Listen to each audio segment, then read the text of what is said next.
Hello. How y'all doing?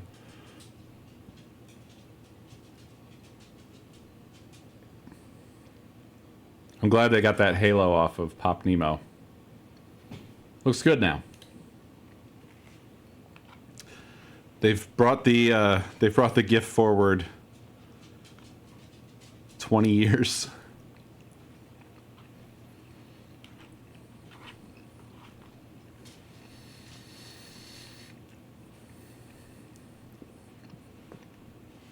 I'm okay.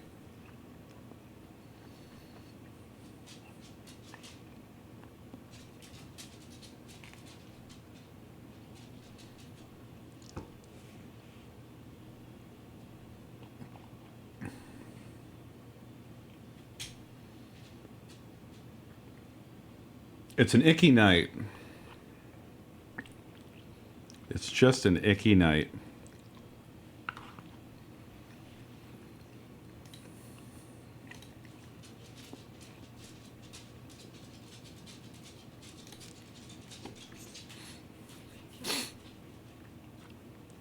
Well, I'm late because I was working on my thing. And then I realized it's me. I'm the problem.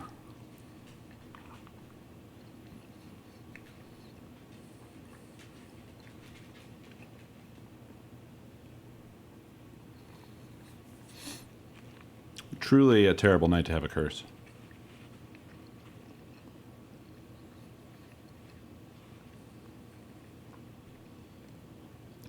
Is that a Taylor Swift saying? Saying.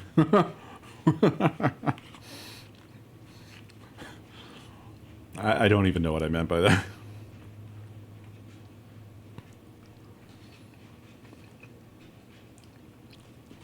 I am eating some dinner at the moment.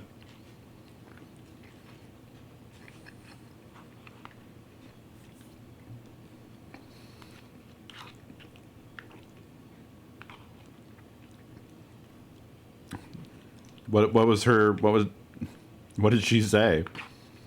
I'm the problem? Is that like the name of a song that she made?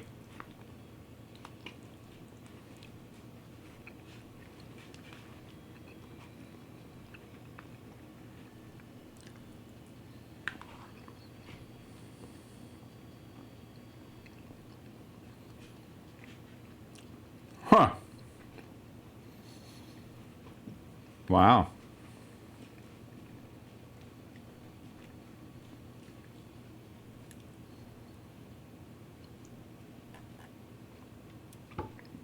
I guess we think along the same lines. Or we're about to have an argument. Because it's me, actually. It's definitely me.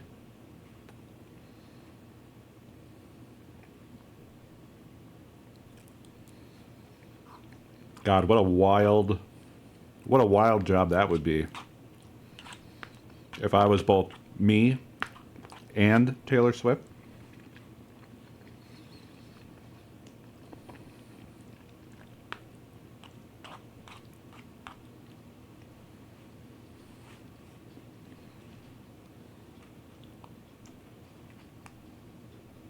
Hannah Montana 2.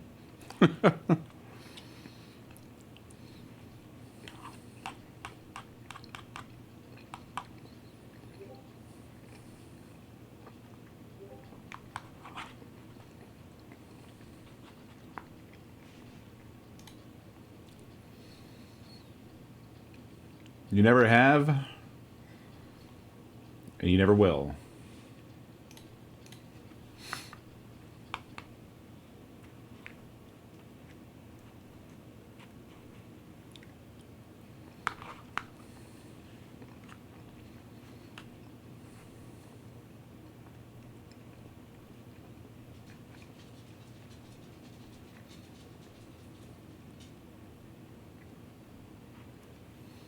So yeah, I hope you guys are down with staring at a vinyl for the extent of this evening.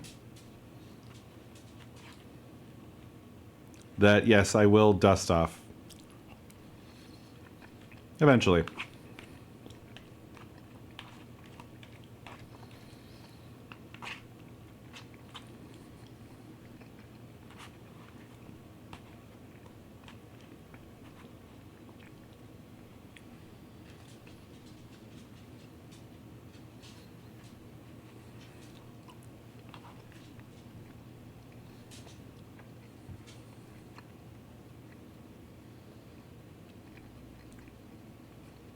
Tail or swift.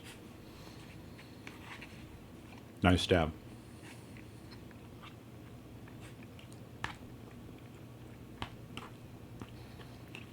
Turkey penne Alfredo.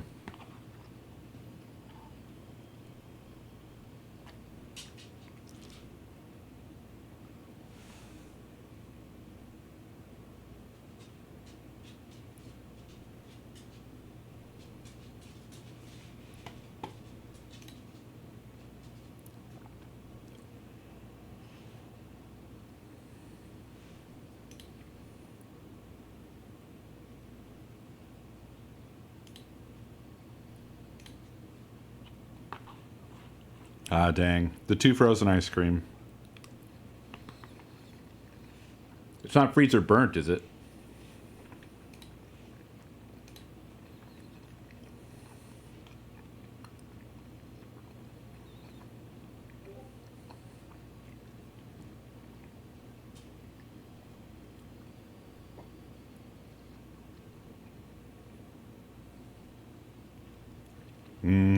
Baked ziti.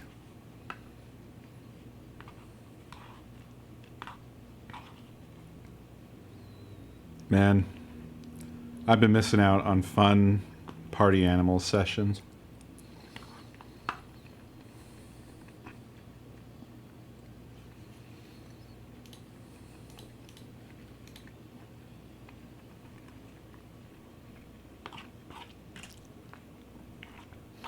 But I've resisted invitations. Well, not even really invitations. I've resisted inviting myself so I could remain in my special torture chamber that I built for myself and pat myself on the back for my strength of will.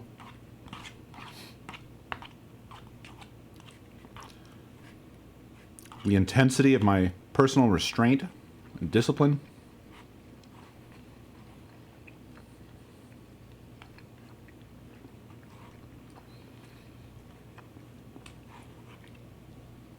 Why have fun with friends when I can not have fun by myself?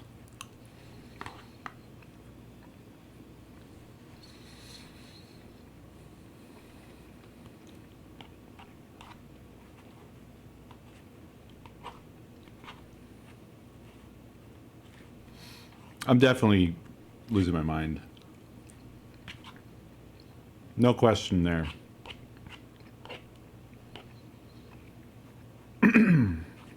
I mean, these 2 weeks have been my prime opportunity to fucking hang with anybody because I had the time off.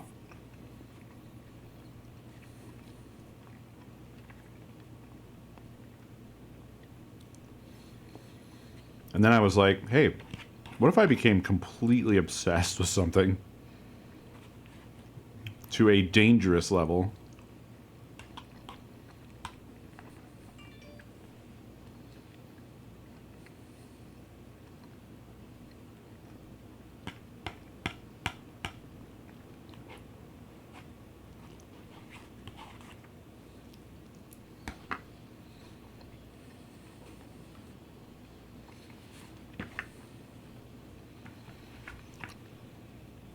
They're what make life worth living.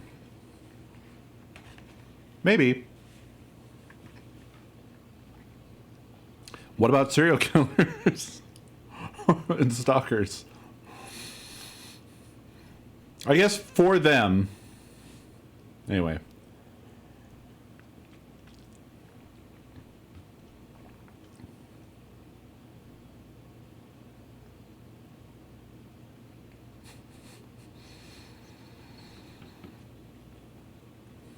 Imagine being in the courtroom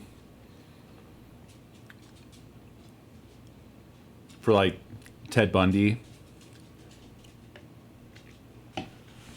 and just standing up and shouting, "Hey, don't yuck his yum!"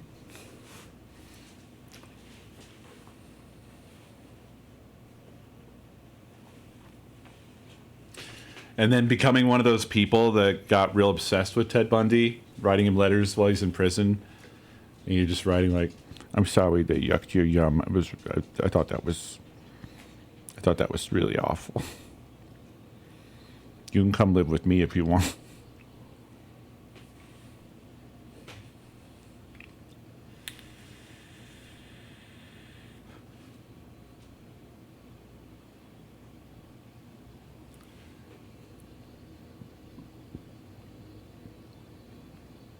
What was that fucking Netflix show about serial killers that was like really good? And then they're like, not going to continue it. Oh yeah, Mind Hunters.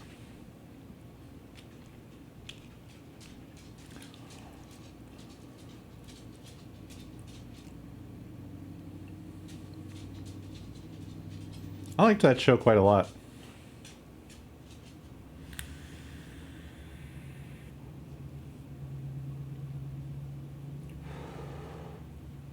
Hey, Mr. B-Bear.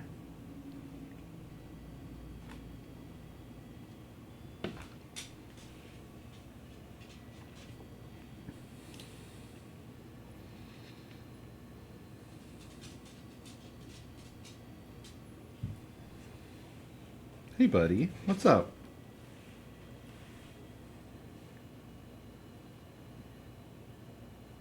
You okay?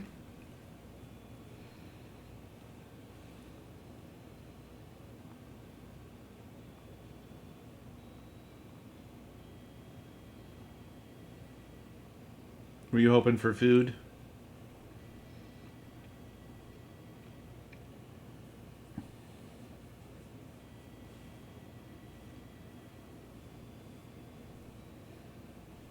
Sorry, I'm having a chew moment.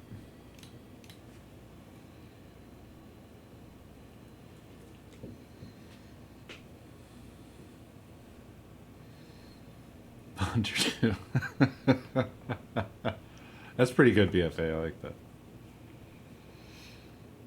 Yeah. With poor Mr. Bear, I'm always worried when he... I don't know. When he does anything, basically. Man, not as bad as that, but like, right now, he was like all insistent about getting some attention. I was like, is he okay? Does he have like, does he feel like a seizurino coming on?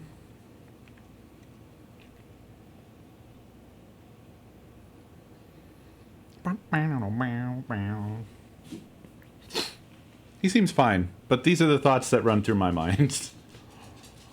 So I need to erase my mind.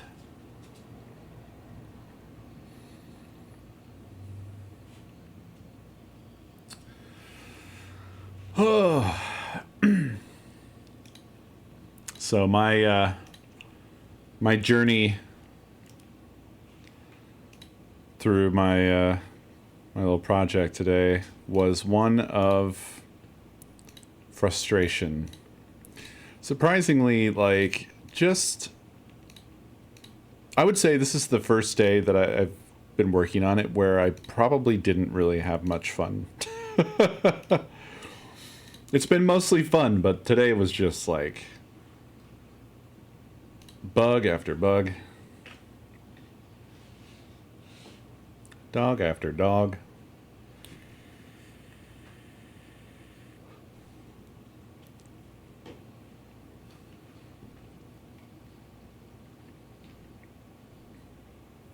Bug after dog after bug after dog after bug after dog after bug after dog.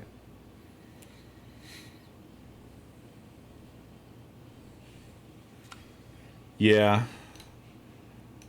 I've been this way with projects my whole life, where like if I find something that I get really hooked into, that I'm really having fun with it, I will absolutely drown myself in it. That's a promise. That is how I work. Boy, when I first got into 3D modeling in high school, I was round the clock with that shit. Yeah, super hyper fixation. I mean, I made my I made my CAD class buy a computer so that basically just I could do 3D renders. Although there was a little cluster of other people around me who also were kind of hype about 3D modeling too, so it worked out. But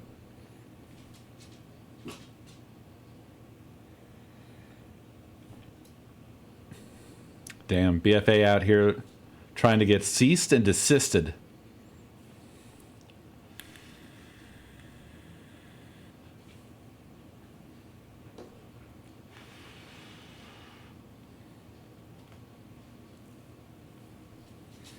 Justin's accidental thumbnail.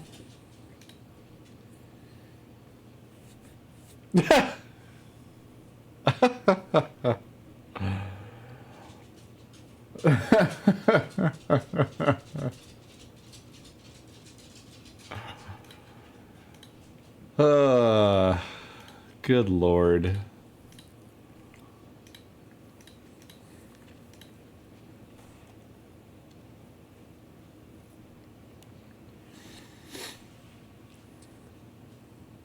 Oh, Justin. He's so funny.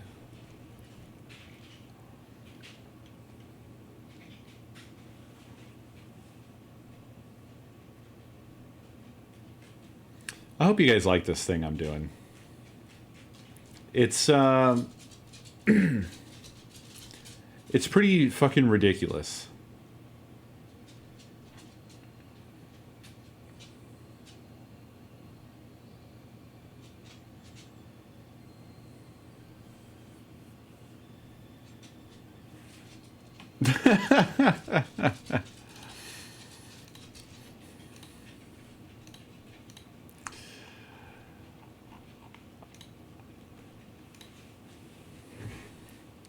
Now I'm worried. Now that I'm worried that I like overhyped you, just by saying that.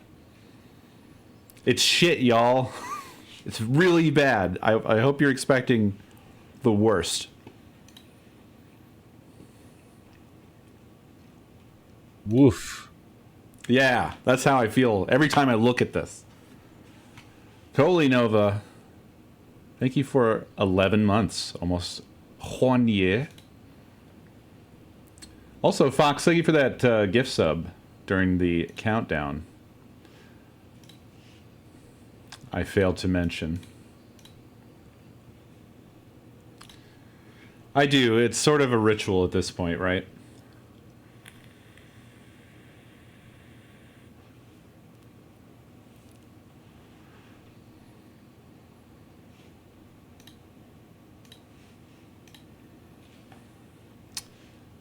I could test some stuff with y'all. Basically, I'm just going to be on here until I'm not on here, and I'm just working on stuff. So I figured we could just shoot the shit tonight, because I just really didn't feel like playing anything. Unfortunately, sorry.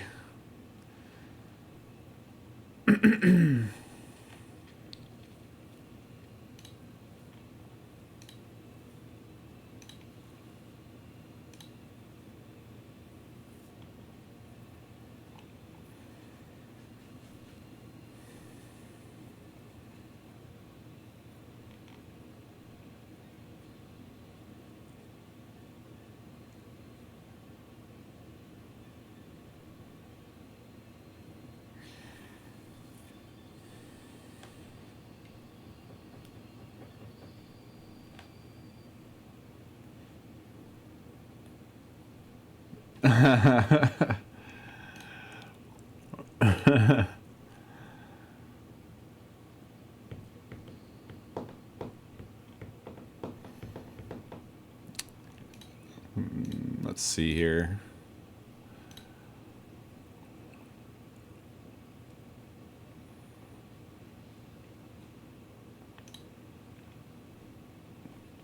I'm going to test a thing, and I don't know what will happen.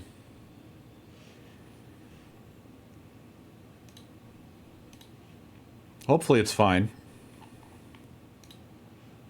But maybe it's not fine. Hard to say.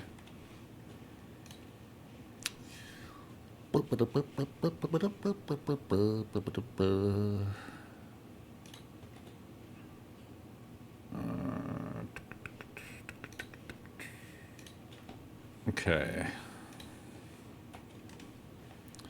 Let's see what happens.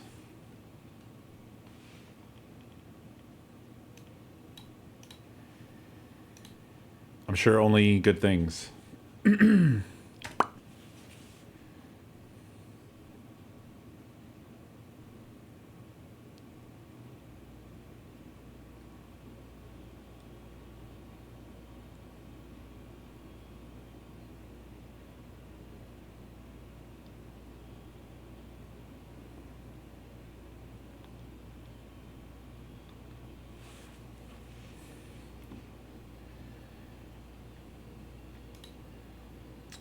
Weird.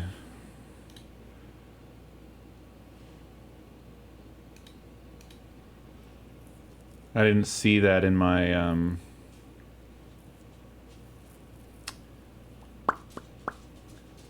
whatever, in my stream manager chat. But you guys are clearly seeing it. Oh, there it goes. I had to refresh.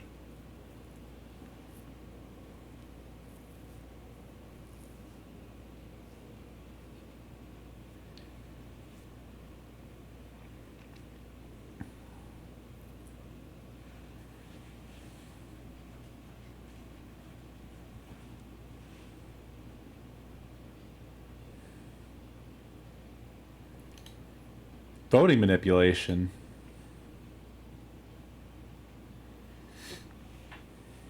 Okay, so that's working. Thank you for helping me test that.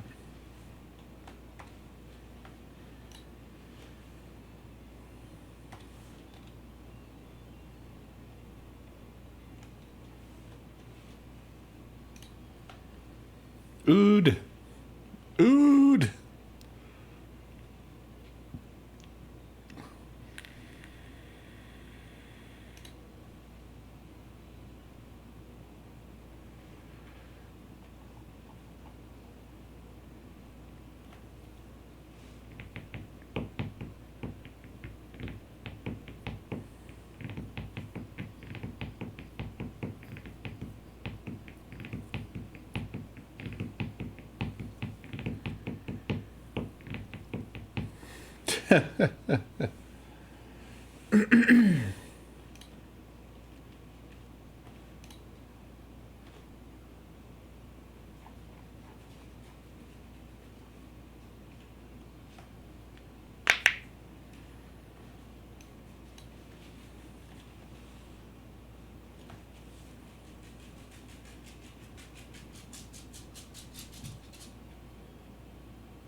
Hello, Miss Bun.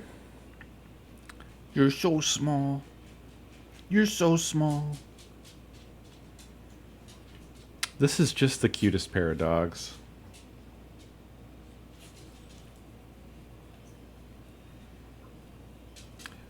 I hardly even understand Bun. Like, how is she a dog? She's smaller than most cats. She doesn't seem possible.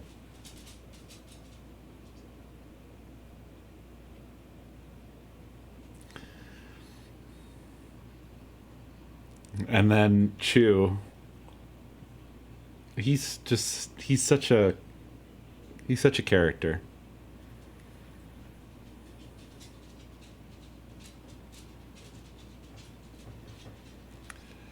Nakomi came in to the office and he his leg is still kind of hurting him. So he tripoded his way all the way over to her.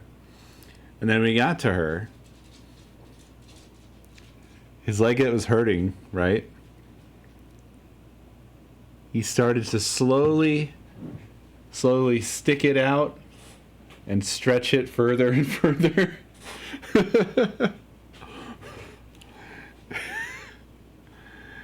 It's just so cute. It's so cute and funny. Like, he's absolutely saying, like, Mama, please fix. Help leg, yeah. Help leg. It's like sad cute.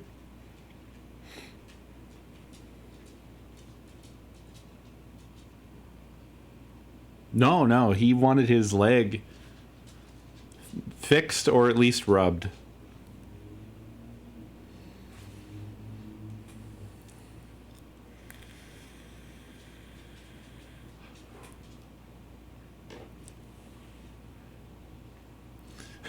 He was just like, look at this thing.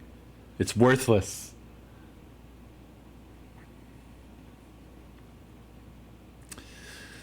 Ultimately, probably late this year, we will take him for surgery number 2. Because the first one was a big success. No, his leg that he got surgery on, he hasn't had any problems with.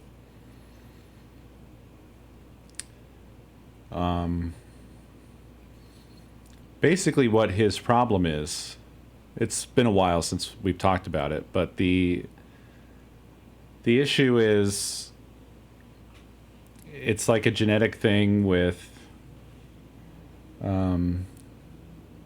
Chihuahua breeds or similar breeds or whatever to him, where the knee just comes out of place.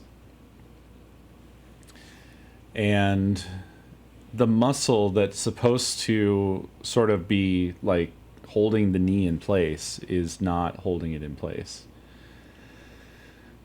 So what they did for his other leg was, I think they either extended or shortened the muscle, one or the other, whichever was an improvement. Whichever made things better was what they did.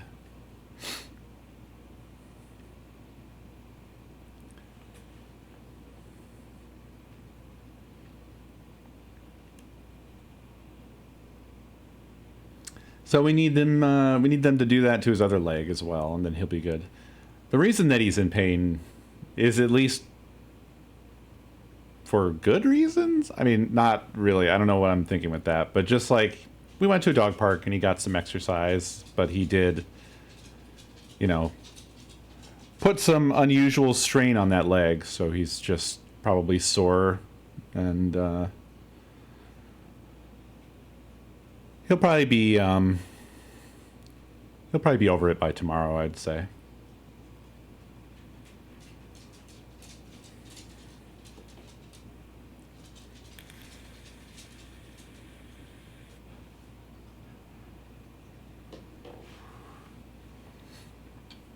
Yeah, I don't know. Maybe they didn't extend the muscle.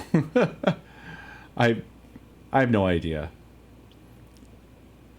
I am not a doctor,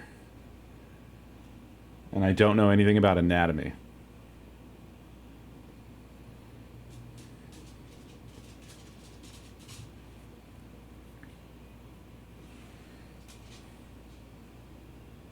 I'm not a dog scientist. I'm not a dog.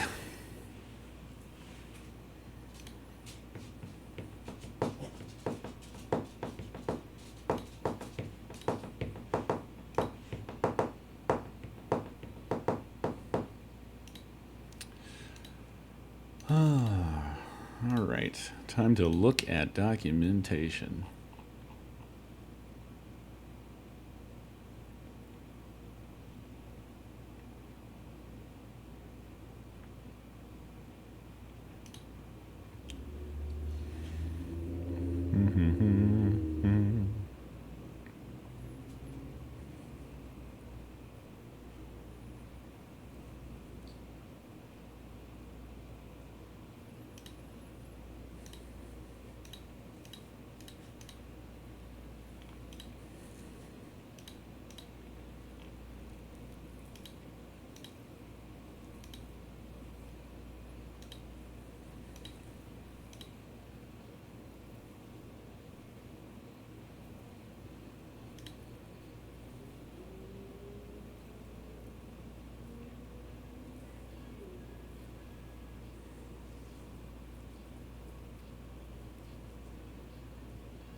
Dave, you're always just like a little bit too clever.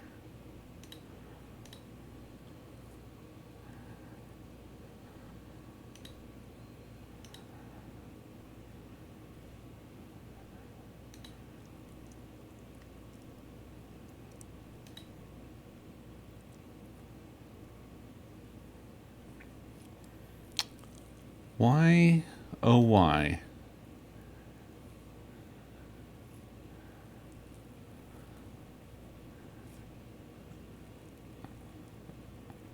Is this documentation so inadequate? And yet so adequate.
Damn, dude, I don't even have a degree.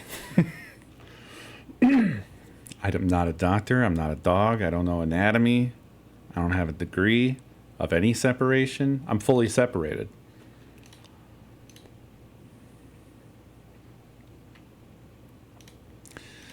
I'm just kind of a fucking idiot.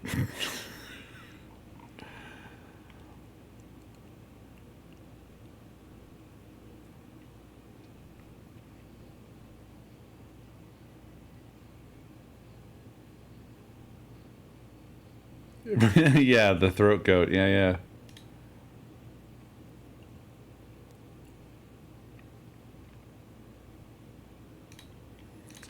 It's that's a classic. It's one of the hits.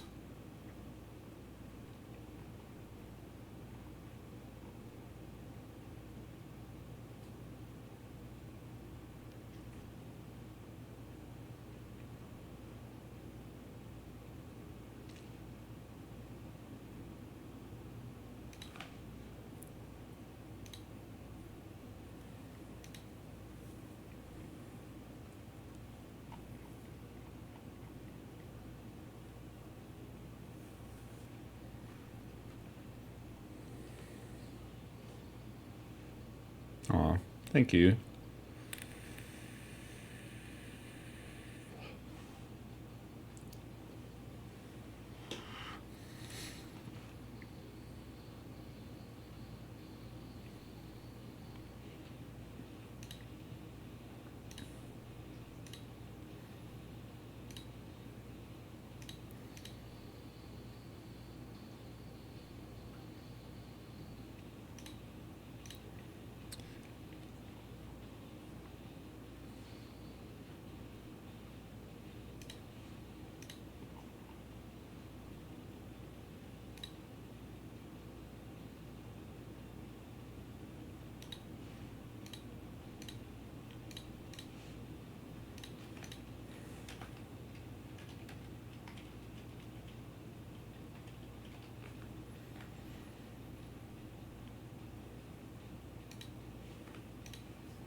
Oh boy, I'm looking at this. Oh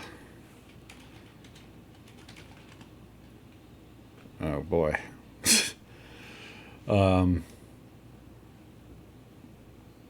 Stuff I wrote last year, basically. And I'm noticing that even though the thing that I have appears to be working,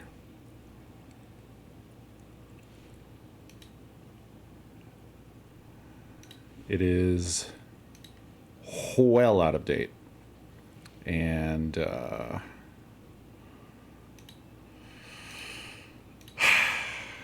I don't want to rewrite it. Oh boy, I don't want to rewrite it.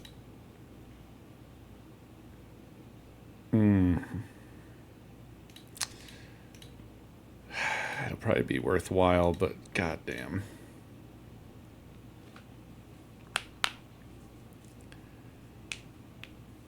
Oof.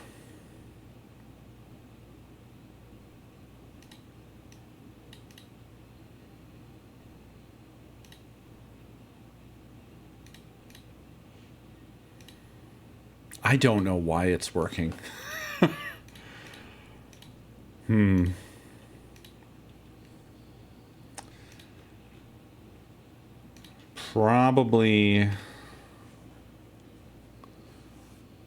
Probably shouldn't be.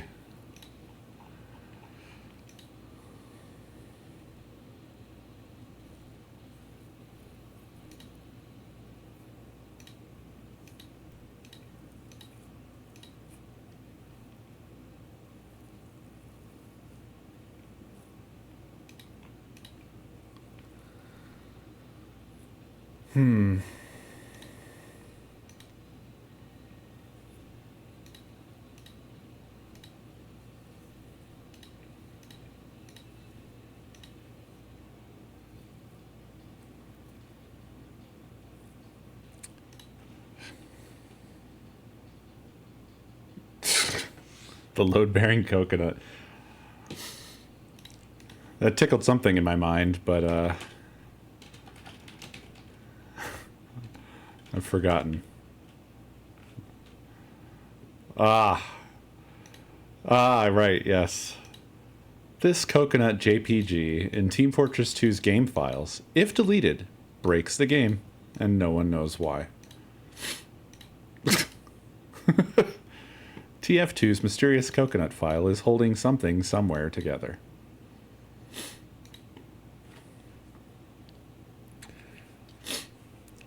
There's a tweet here. Fun TF2 fact. There is a JPEG of a coconut in the files. A dev note reads, quote, I have no fucking idea who put this here, but when I deleted it, the game wouldn't start.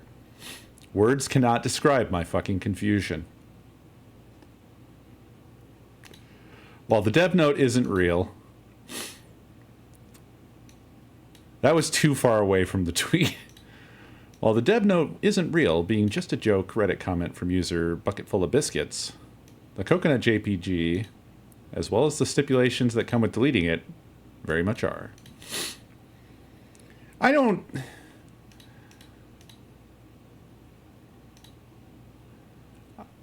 know if I believe this. I feel like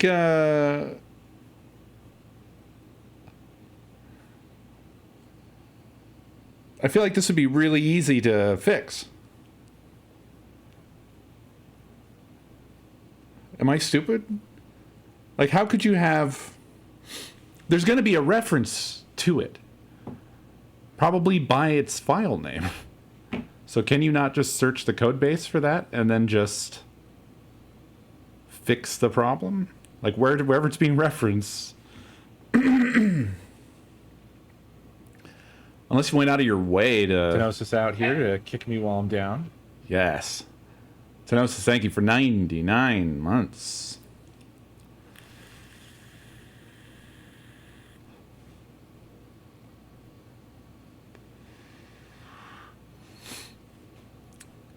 In a library? So it's compiled, I guess you're saying? And therefore not searchable?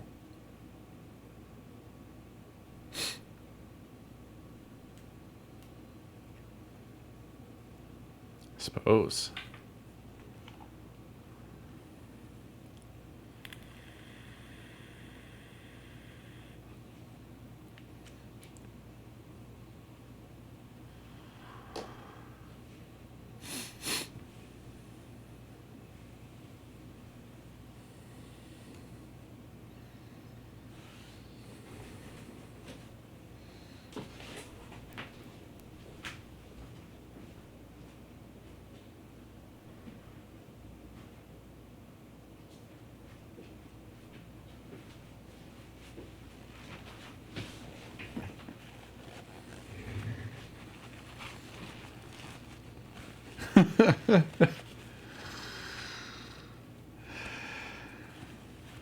Yeah, I guess. I don't know, man.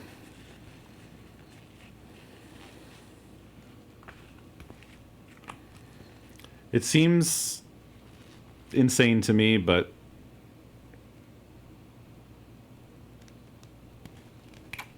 it is at least funny.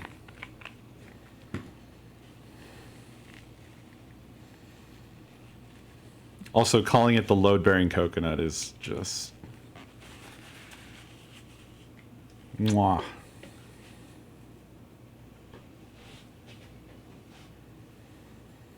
The ancient story about the magic switch.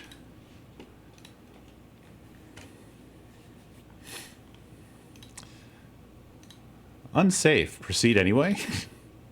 Oh, yeah.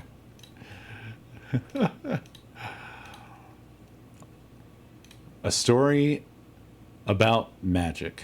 Appendix A. Hacker folklore. Some years ago, I, GLS, was snooping around in the cabinets that housed the MIT AI Labs PDP-10. Oh my god, this is old. Fucking hell. There's a great book that I read about those days, and I don't know if I remember what it's called.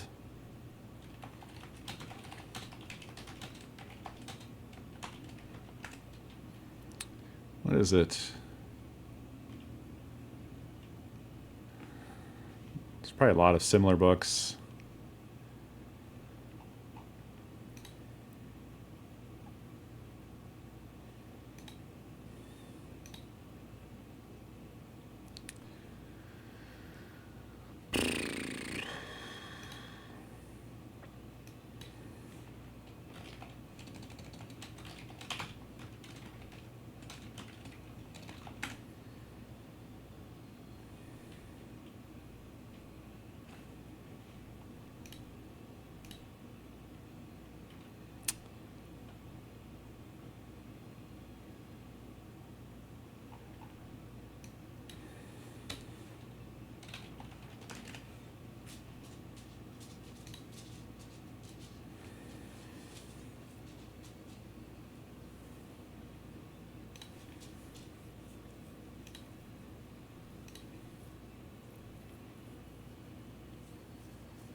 I simply can't find it. I probably have it somewhere.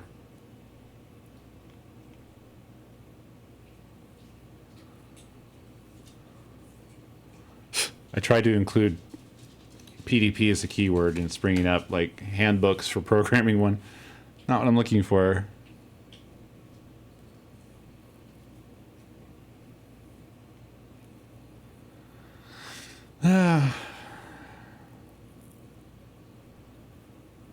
Well, I would recommend it if I could remember what it was called, but I can't.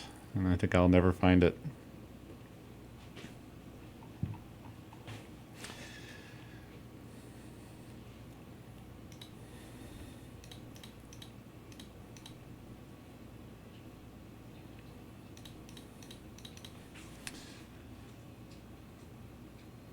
I'm going to read you this story because it's short.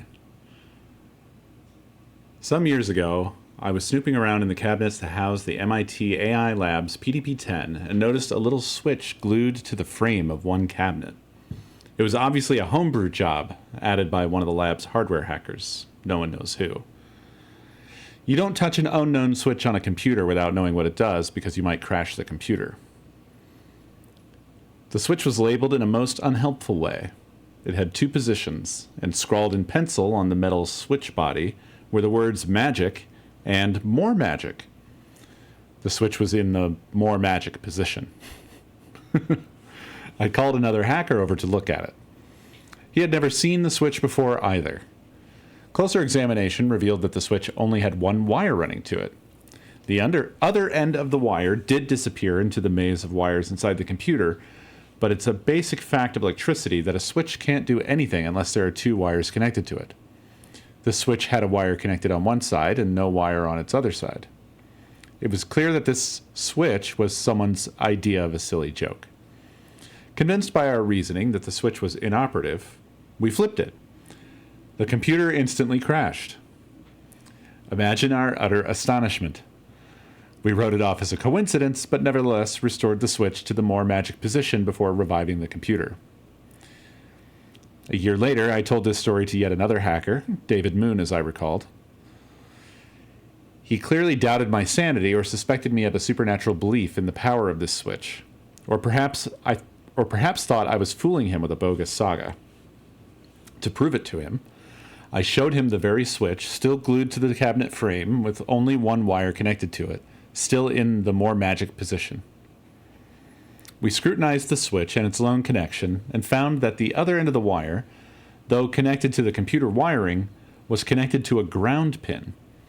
That clearly made the switch doubly useless. Not only was it electrically non-operative, but it was connected to a place that couldn't affect anything anyway. So we flipped the switch. The computer promptly crashed. This time we ran for Richard Greenblatt, a longtime MIT hacker who was close at hand. He had never noticed the switch before either. He inspected it, concluded it was useless, got some diagonal cutters, and I don't know why.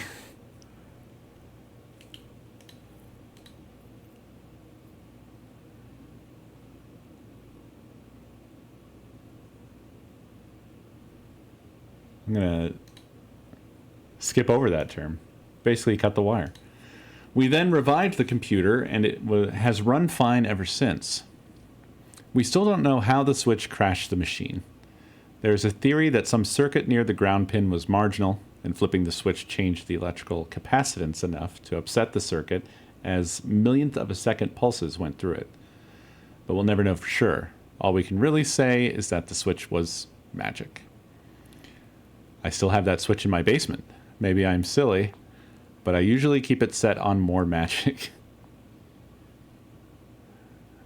1994. So this is an update at the end of this, and the update was in 1994. Another explanation of this story has since been offered. Note that the switch body was metal. Suppose that the non-connected side of the switch was connected to the switch body. Usually the body is connected to a separate earth lug, but there are exceptions.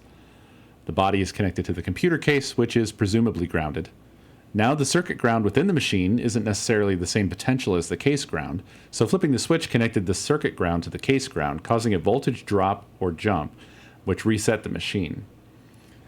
This was probably discovered by someone who found out the hard way that there was a potential difference between the two, and who then wired in the switch as a joke.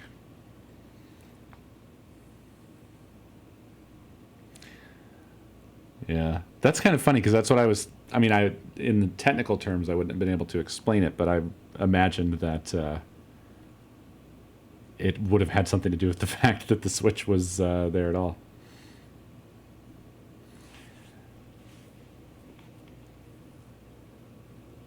Yeah, something along those lines. Leave it to a bunch of fucking nerds. While this whole, the early days of computers and programming at MIT is super interesting, there's definitely a very pretentious, neckbeardy, head up their own asses kind of thing that permeates it all, where they absolutely were kind of drunk on the whole, pioneers in a new frontier kind of thing.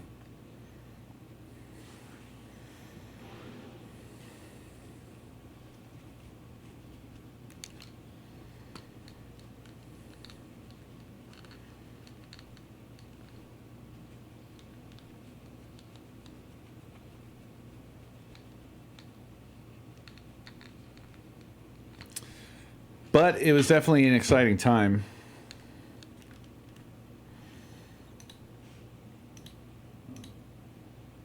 The jargon file. I decided to... I was curious what this is.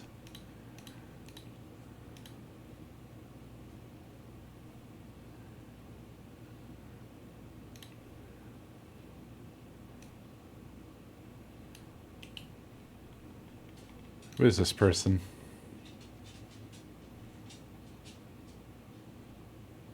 Eric Raymond.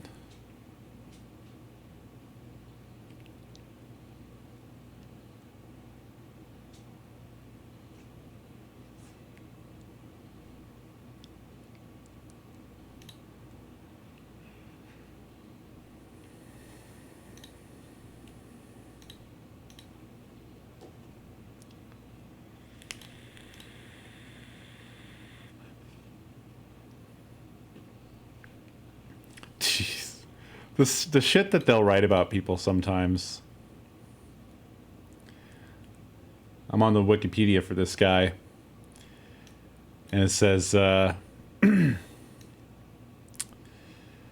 the early life section, Raymond was born in Boston, Massachusetts in 1957 and lived in Venezuela as a child. His family moved to Pennsylvania in 1971. He developed cerebral palsy at birth, semicolon, his weakened physical condition motivated him to go into computing. What the fuck?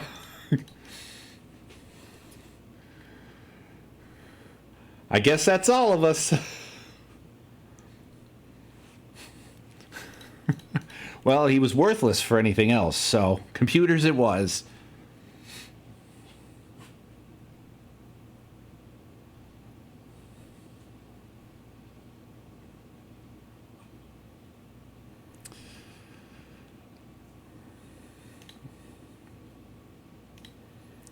Yeah, this is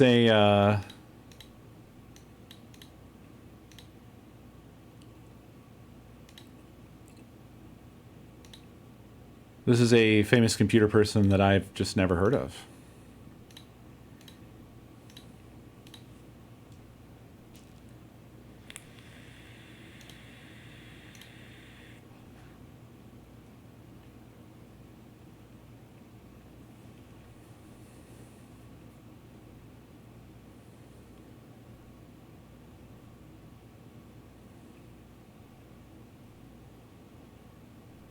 Ooh. I should have stayed above the political beliefs and activism section. Oh no. Oh no.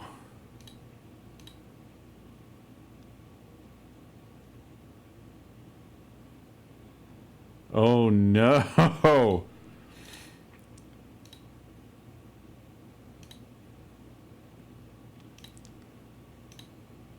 Well, we can put this one back in the box.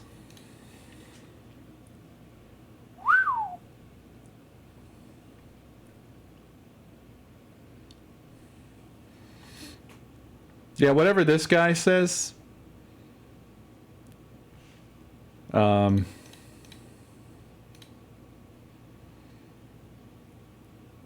Fuck this guy.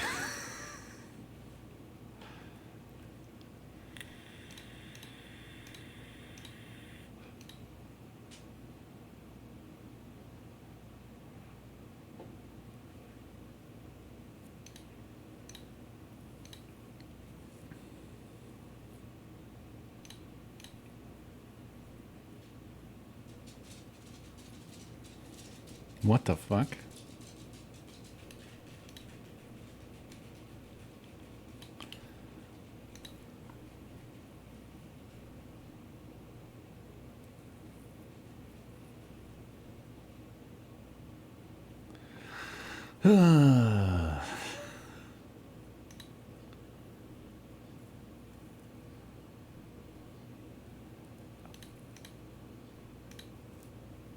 Yeah, I'm just gonna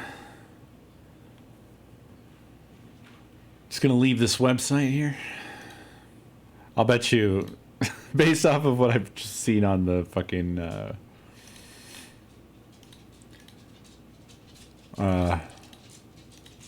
wiki there's probably some fucking nasty shit in this website.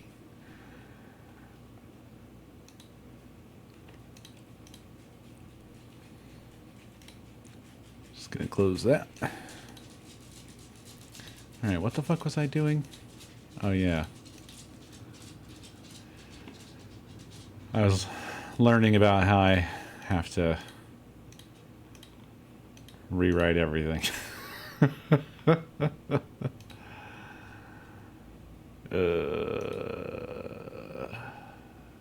Yeah.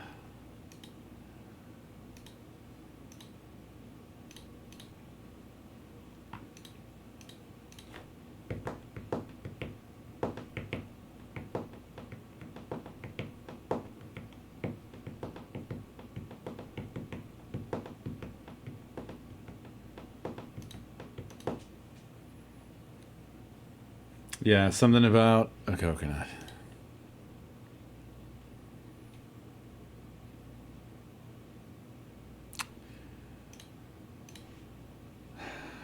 Well, I have my original implementation, so maybe it's not the worst thing in the world.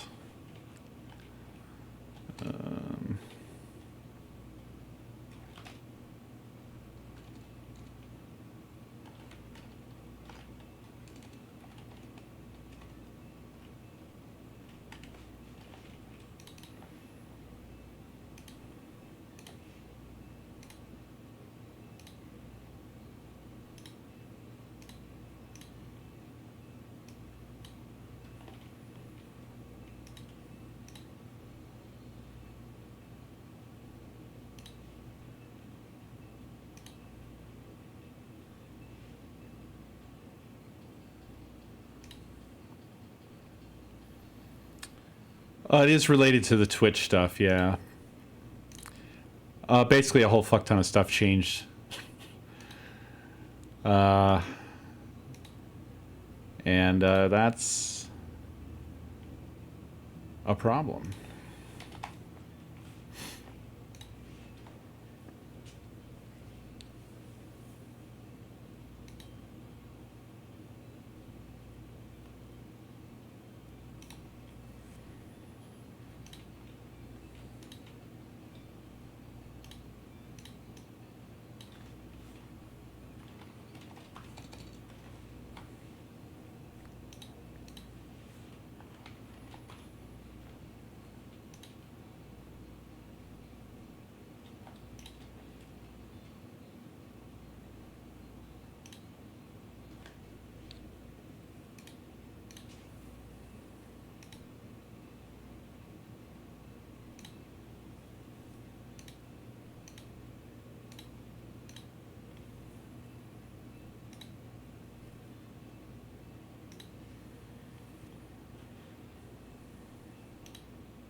I gotta update Node.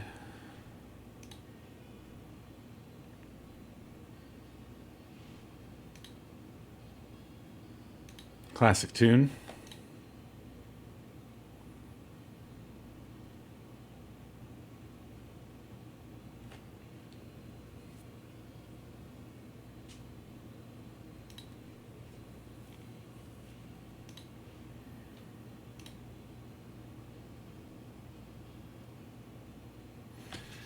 Ninja Gaiden.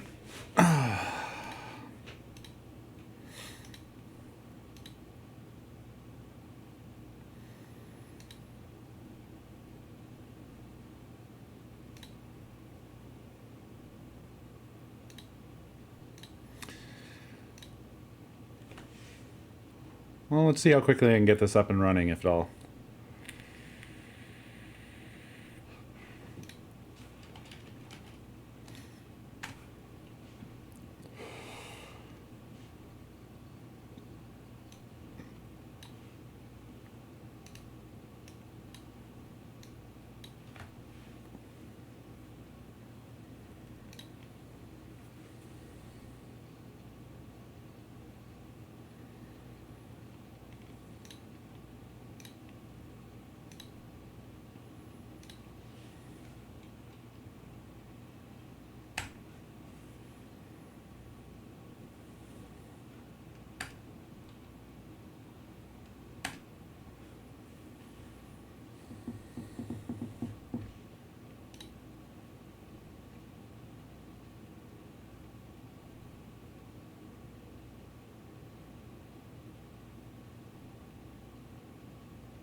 I'm sure updating Node will not cause any problems at all.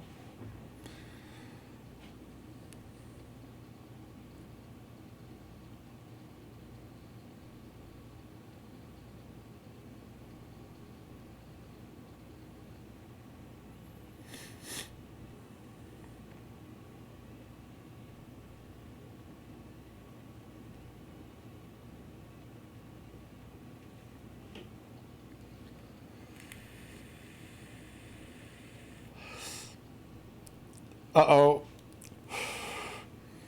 Uh-oh. Uh-oh.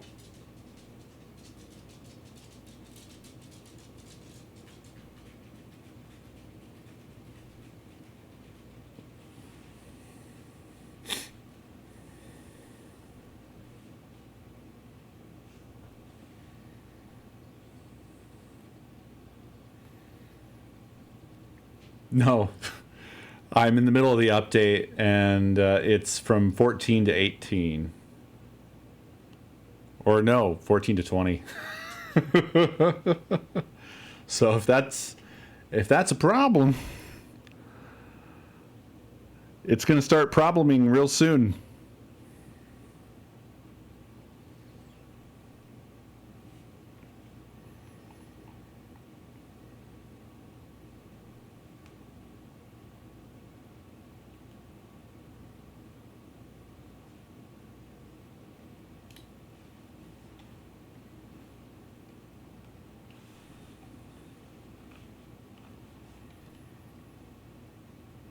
Okay, well, the Visual Studio 2019 build tools failed to install, but everything else seems to have gone fine.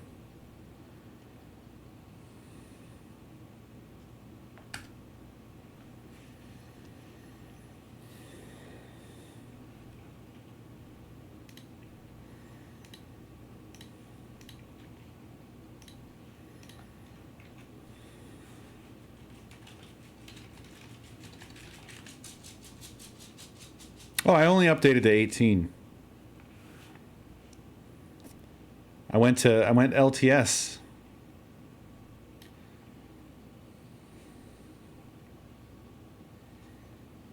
Oh, I mean, I'm already Mr. Import, so that's not even a problem. I think I'm already personally updated, if that's the kind of updates you're talking about.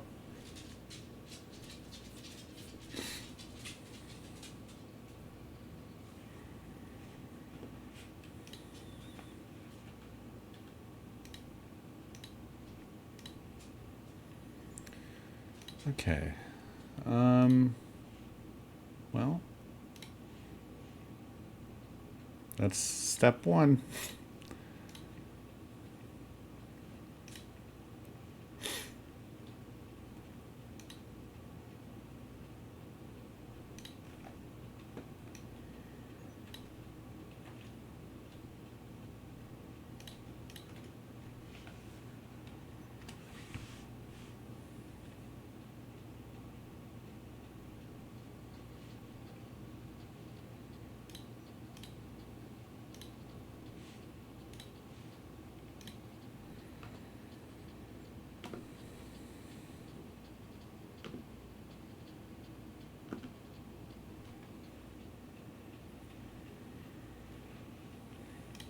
New major version of NPM available.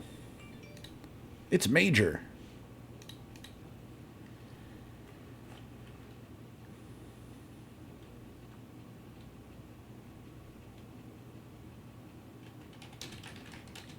Yeah, fuck it. Who cares? 65 packages are looking for funding.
All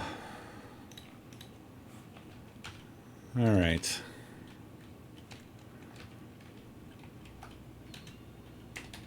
That surprised me so much. Is this Anamanaguchi? No.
Oh, this is going to be a big pain in the ass.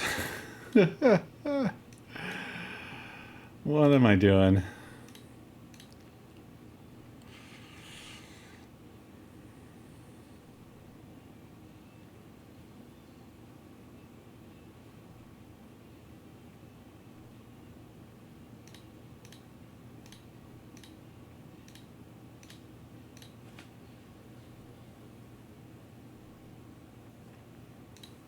That is when the next version is coming out.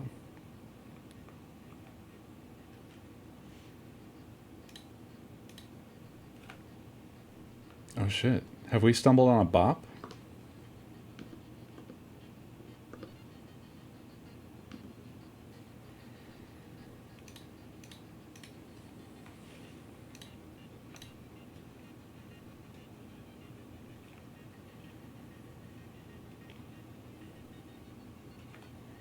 Okay. So, what triggered all of this was I was looking at the documentation and I clicked on migration and it said migrating from version 6 to 7. I'm like, what version am I on? And I'm on version 5, or I was on version 5. So I was a whole migration behind because there's also migration from 5 to 6. And in that case, it kind of feels like maybe I'll skip the whole migration thing. No, twerple. Maybe I'll skip the whole migration thing and just start over.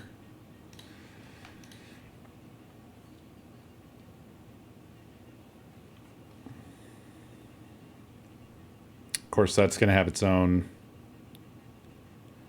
fun little problems.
Yeah, they're on version 7 now.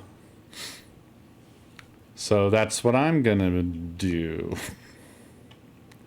But I basically have to walk through everything over again and try to determine like what I need to fix and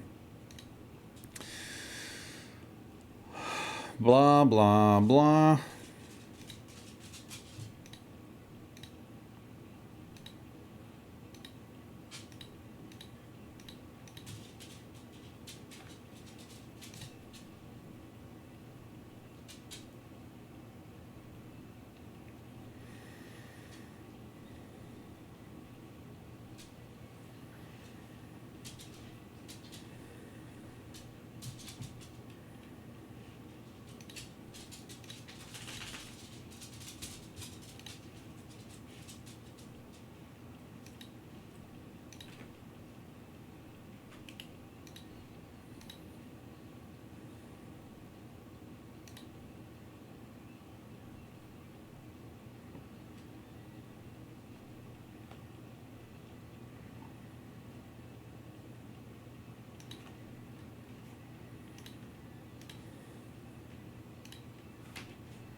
Um, well, funny enough, Torpal kind of uses separate, like they've broken it up to address the different sort of things.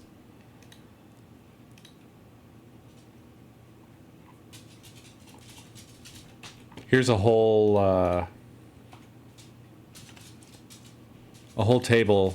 So if you scroll past current state and actions down to events, it explains what each of the modules handles. Right. Well, that's yes. And yeah.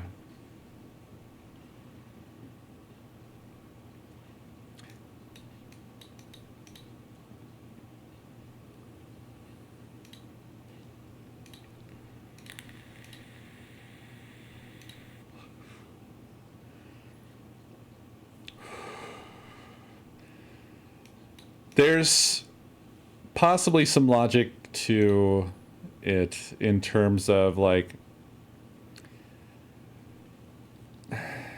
there's some things that maybe you don't want chat for. I don't know. It's a whole mess. It's a whole mess. I'm forgetting how I had set this up originally, and it's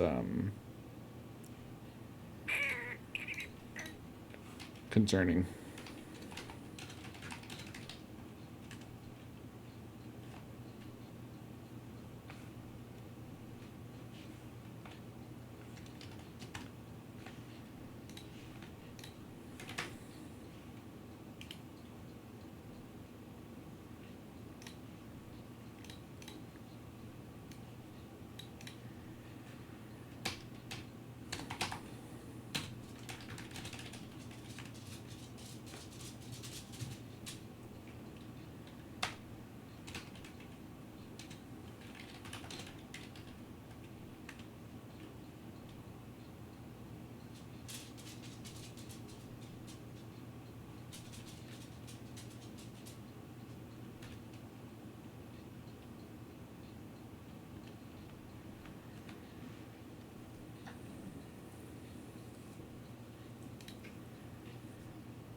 How did I do this before? How did I get this to where it was previously?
think I'm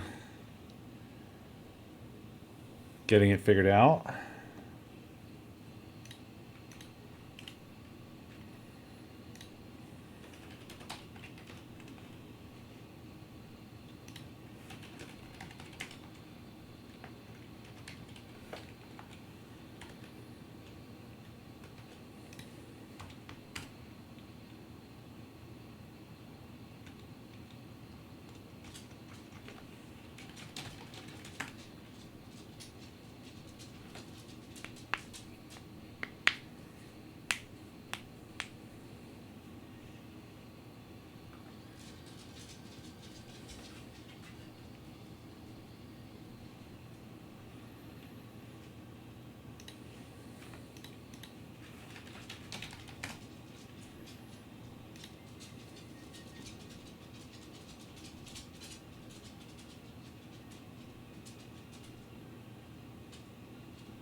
Why are there so many? I don't know that there are so many. I have chocolatey, but I do not have scoop.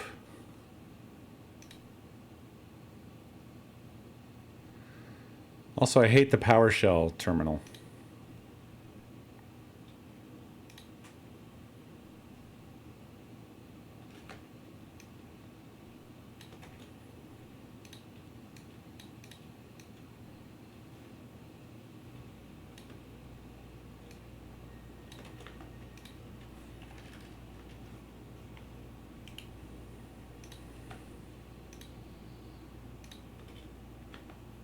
I don't like it.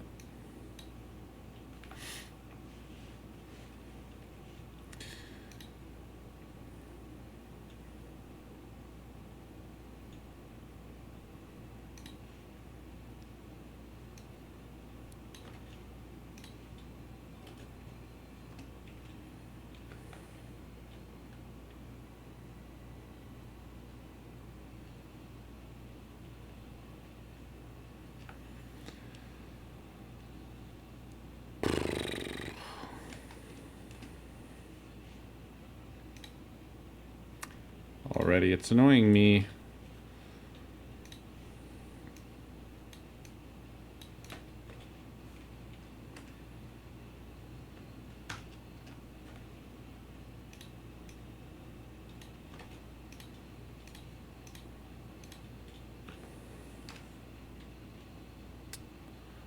Oh, Scoop is already installed. Scoop update. Didn't think I had Scoop.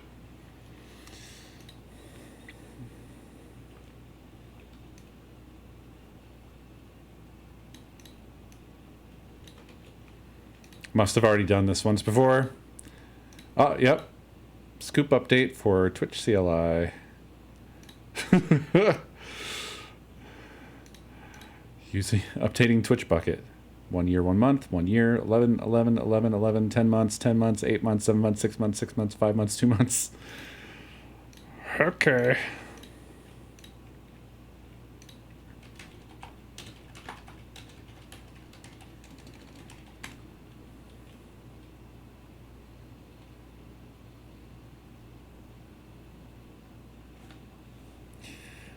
Updated.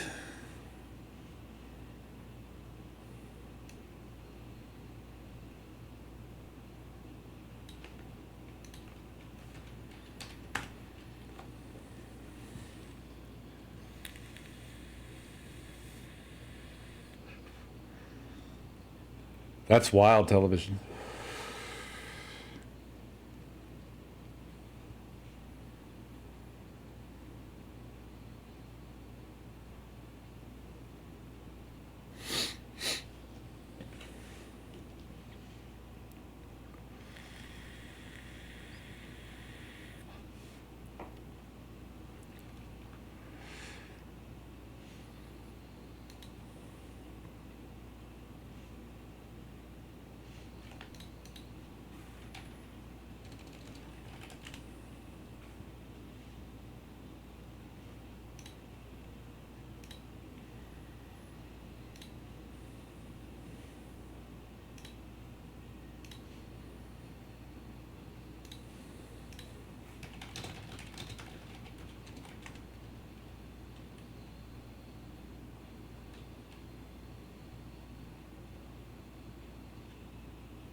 Okay.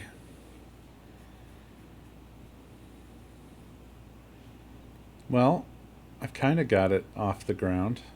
Oh, I looked at my source control. It's got a badge over it that says 4K plus. And I'm like, excuse me? I'll just add node modules to the old get ignore. Here we go. Yeah, 4, not 4K. That sounds about right. That's more correct. The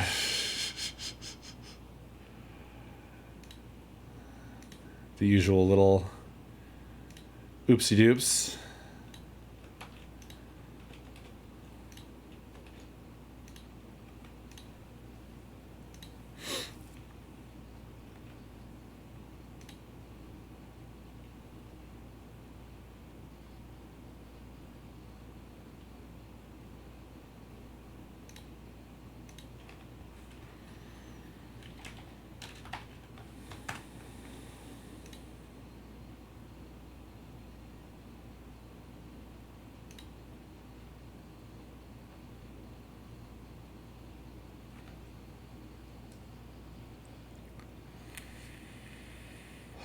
Yeah, just commit everything from npm. Just commit those modules. Surely that won't be a problem.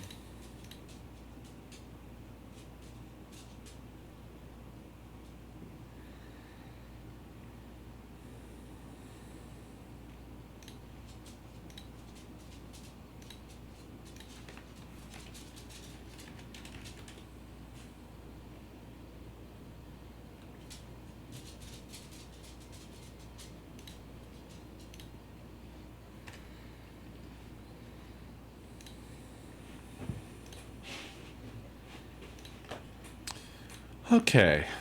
So where do I go from here?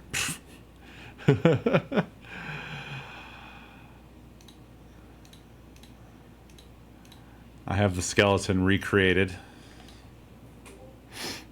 and everything updated. But of course now all the code paradigms or the calls and the modules are all different now.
Yep, just push to production now.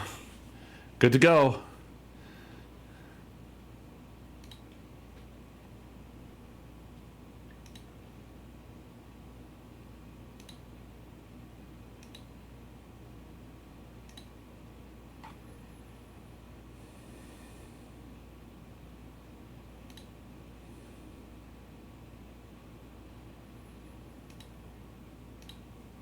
I think the thing I'm the most not looking forward to is redoing my own auth. I always forget the procedure, and it's a whole fucking procedure. I wrote notes, though. That doesn't necessarily mean that I can understand what the hell I wrote here.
Guess I need to figure out what things I want.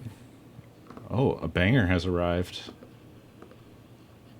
Let's go. Descent Metroid by Monomirror. Love it.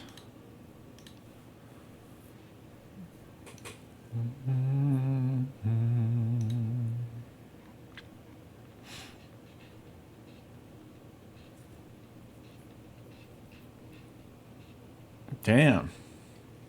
I like this track.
Are you done streaming? What's that? Are you done streaming? No, I'm still live. Oh, Thank you. It's waiting okay. for my tongue to settle, and it kind of didn't. I'm sorry. It's okay. I ate too much. It's not unusual. I know, you did your whole dance and she just didn't even acknowledge you. Go show her again. Go show her again.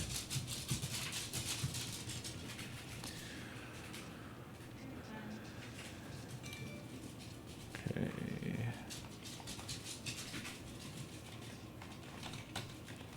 So now I'm just determining which things have, which Twitch things have what I need.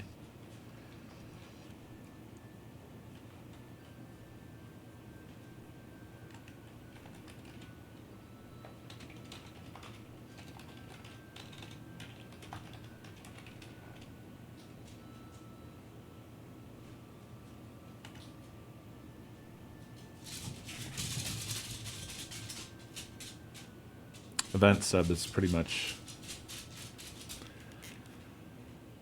what I need.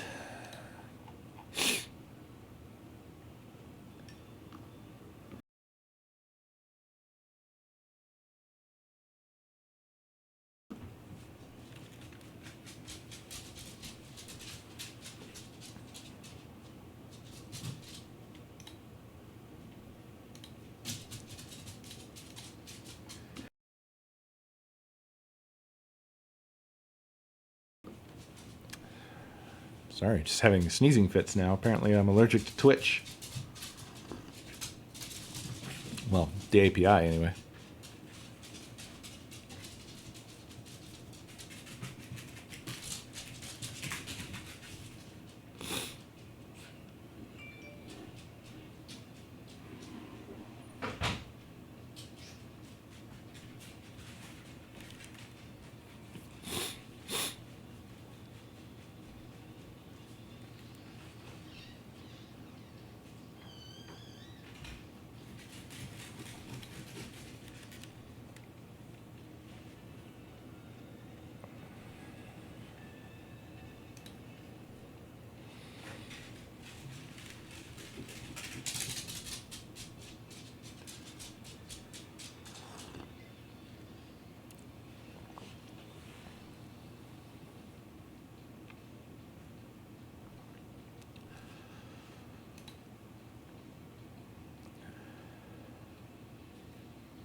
I don't remember why you would want to do either HTTP or WebSockets with event sub.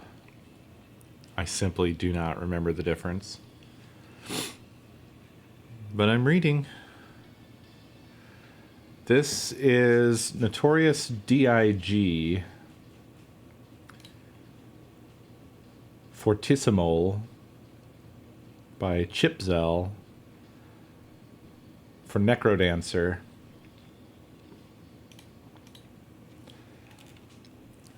What's wild about this track is that it is so Danny B. I don't know if that's from the remixed.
I keep reading portions of this and then going, okay, so now what did I do?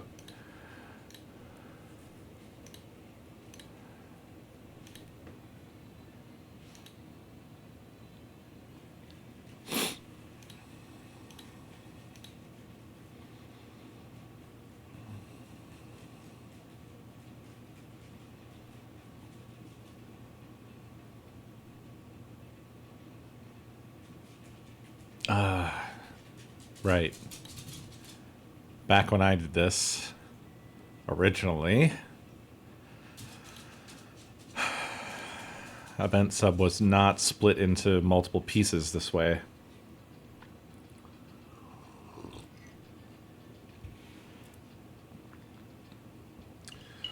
Yeah, I just came across, basically they say here, you can also use event sub over WebSockets. This is easier to set up, especially in development, and the only way to use event sub on the client side at the time of this writing. But doesn't scale well for many users, as authenticated topics are limited to one user. Instead of an app token, you have to use a user token. The setup is similar to HTTP, except you don't need an adapter nor a secret. and you create a different listener.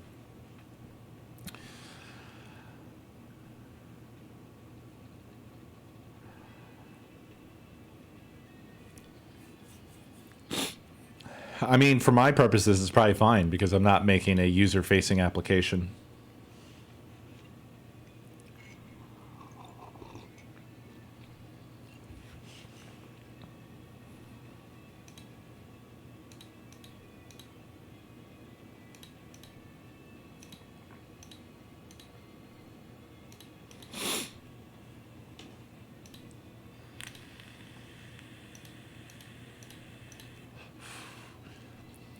Ah. So if you're using the HTTP listener, you can use the Twitch CLI to test your subscriptions. Subscriptions being things you're listening to, which could include Twitch subscriptions, but this is listener subscriptions.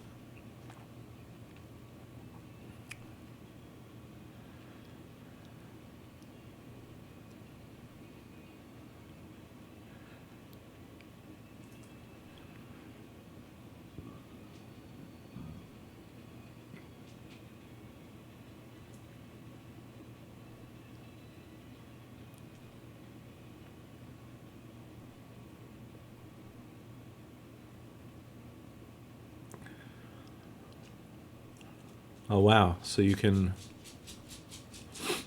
have it tell you what the CLI test commands are for things.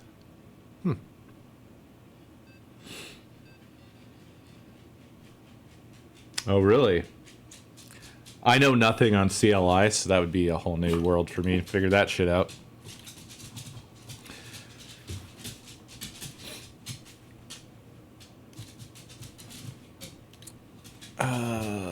I don't think I need a reverse proxy.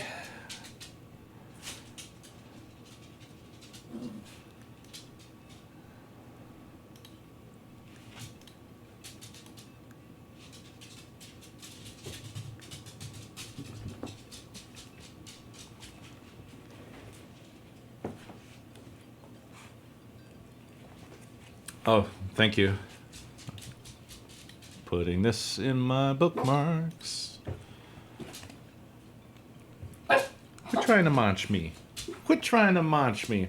Wow. I picked her up to put her on the floor, and she managed to get a mouth lick in on the way. She doesn't miss. She's insane.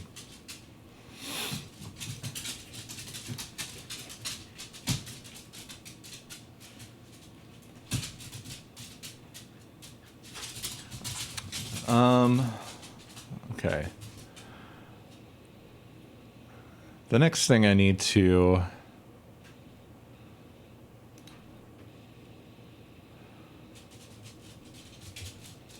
figure out is what's the list of subscriptions?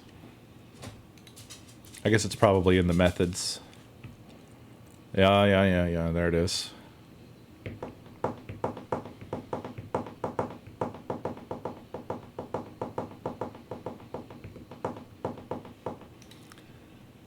Let's see.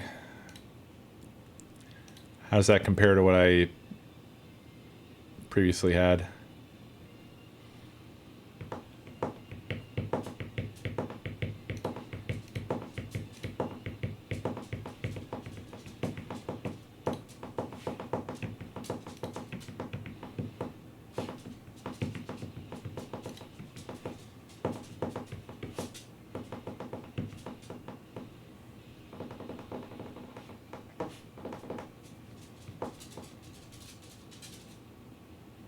Subscribe to channel poll begin events. I don't think that's... Yeah, this is all different now. I think.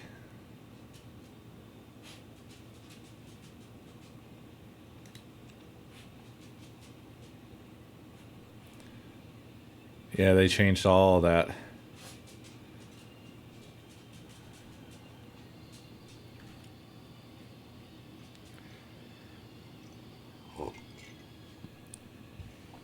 Well, I'm using Twerple though, so I have to I have to use their methods for everything. Because I want to interface with Twitch myself. Or write the interface with Twitch myself.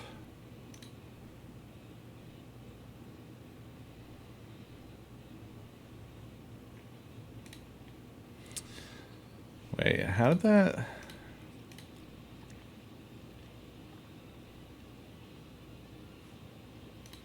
Wait a minute.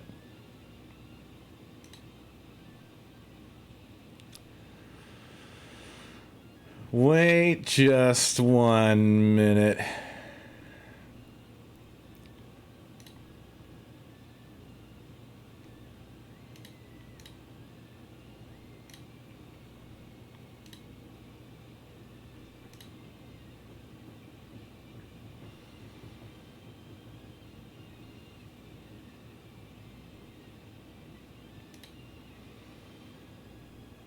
My God, what did I do? Why don't I understand my own shit?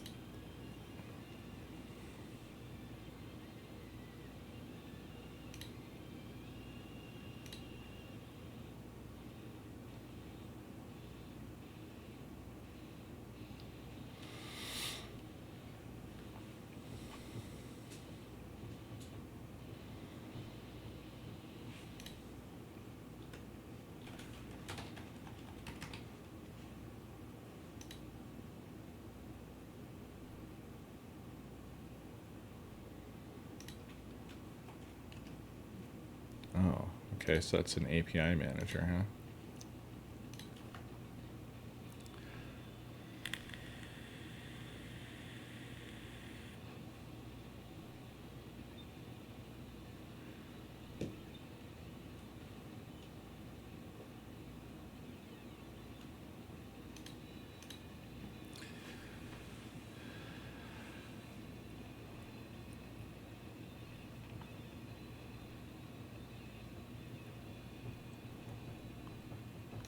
Oh, right.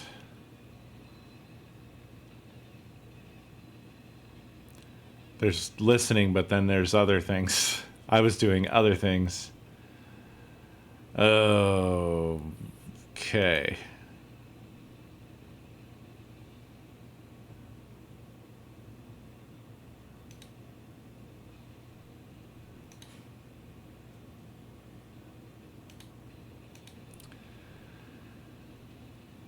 How did I do what I was doing? Oh, boy. Right. Oh, God.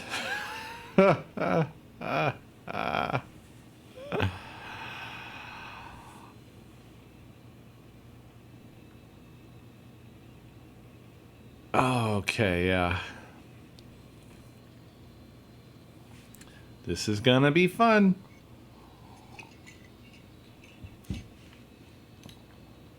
Oh, boy. See, this is the part I forgot. The listening is actually not that big of a deal. Even the auth isn't that big of a deal. It's just a little annoying. The calls to do things.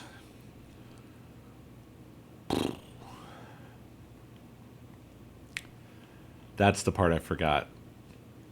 That's the thing I forgot.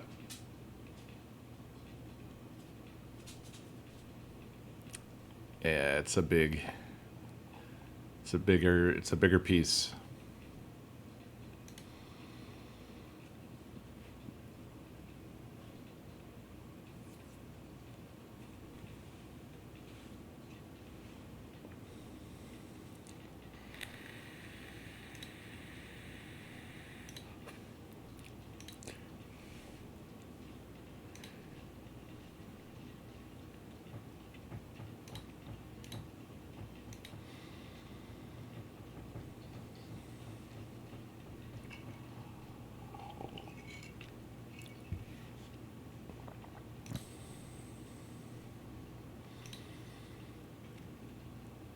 Okay.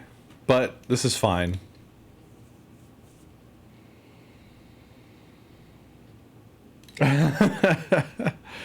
Yeah, I'm definitely going through that right now. Just a lot of that. Like last year, I was going through some shit, I guess.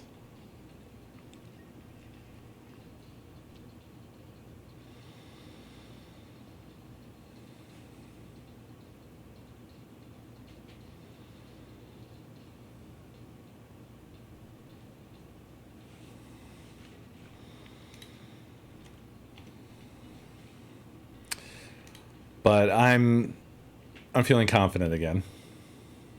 I think this is going to be okay. Oh, let's see.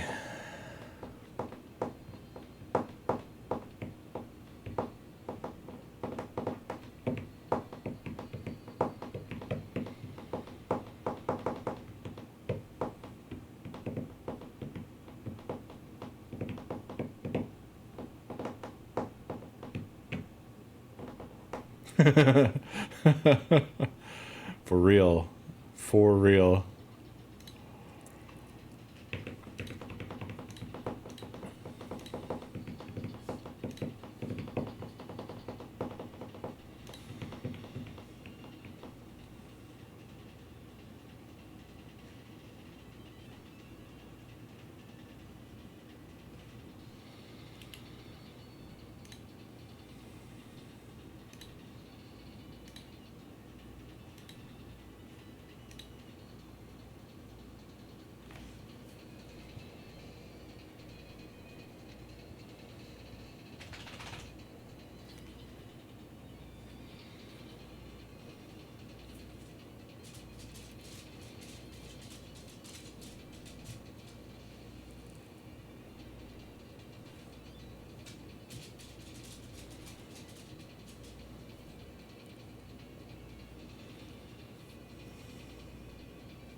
Um no. I did Plague Knight and loved it. But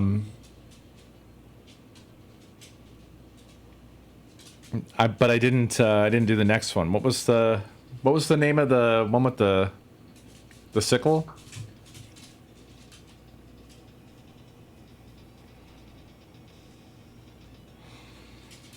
Spectre of Torment, yeah. And then there was the King Knight one after that, King of Cards, yeah. Haven't done that either. Gotta.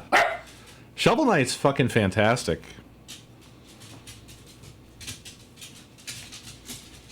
Speaking of, I hope that Jake's doing okay. He kind of dropped off the face of the planet.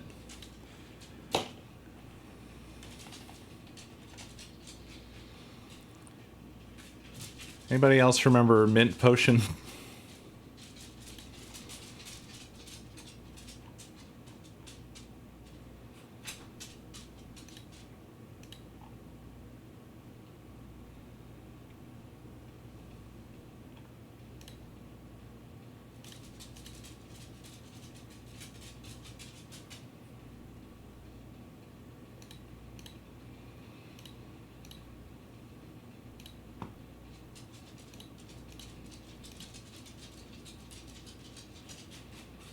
Well, he's a super busy guy, so that probably would be why he's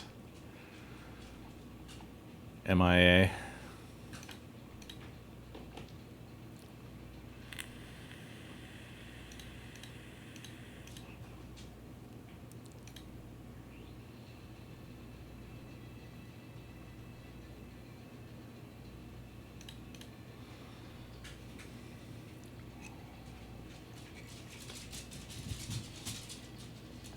Yeah, right?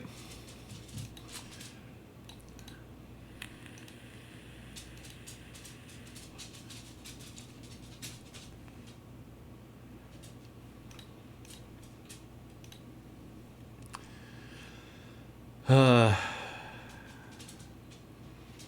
mean, I feel bad on his behalf for that one. I know how that feeling feels.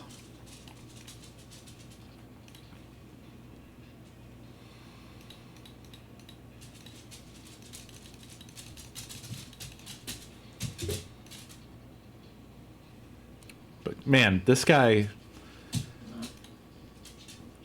he only makes slappers.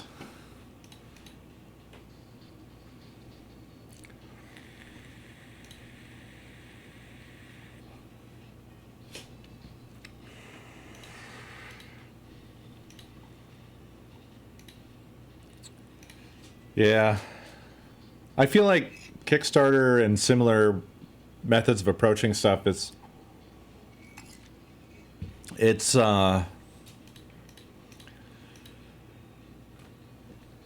difficult, and I don't think it's necessarily very well compatible with a creative process. I've backed a lot over the past decade, and the results have been super fucking mixed. But it's been fascinating. I've seen a lot of projects just die. And that's the thing. That's the risk. Of course, I accept that when I, support a thing on Kickstarter, because that's the idea. Is like, it may succeed, but just like anything, it may not. And this happens without Kickstarter funding, so it obviously would happen with Kickstarter funding. There's some projects that I supported. God, I'm gonna look one up right now.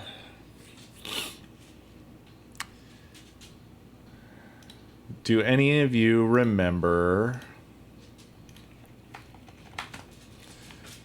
Just a moment.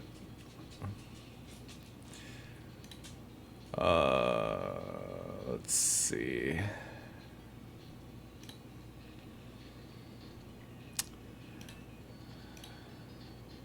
I've backed a lot of projects. What's funny is that I've backed projects that I never even claimed the the result because I'm an idiot. Yeah, here's one I never touched. Estimated delivery May 2014. I know that it came out.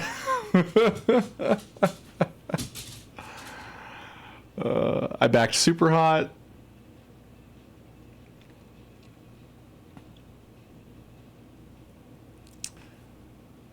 Exploding Kittens. Let's see. What am I looking for? It's ancient, so it's going to be like all the way at the bottom of my list. I backed Shovel Knight. Here it is. This one's been fascinating. Do any of you remember Octopus City Blues? I actually only have 4 that are marked unsuccessful.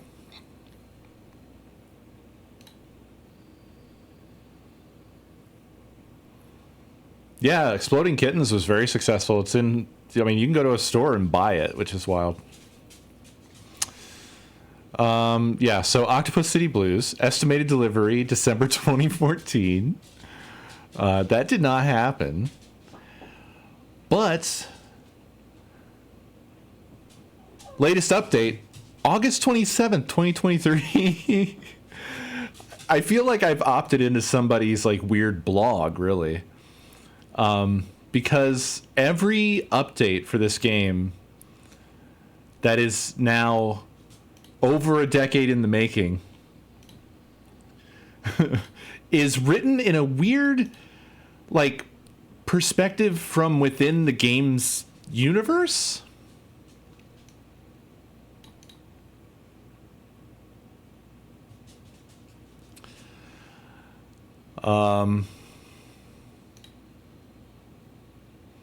Apparently, they put out a demo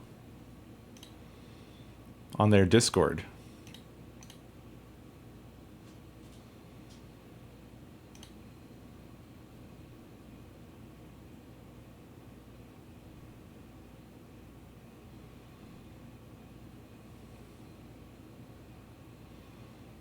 They hired somebody. Demo work is taking more time than anticipated, but is vital for increasing the efficacy and virulence of the final product. The art is insane for this game, and I still look forward to seeing it. But also, like, they really don't get a lot of engagement. 11 people liked this update. Three comments.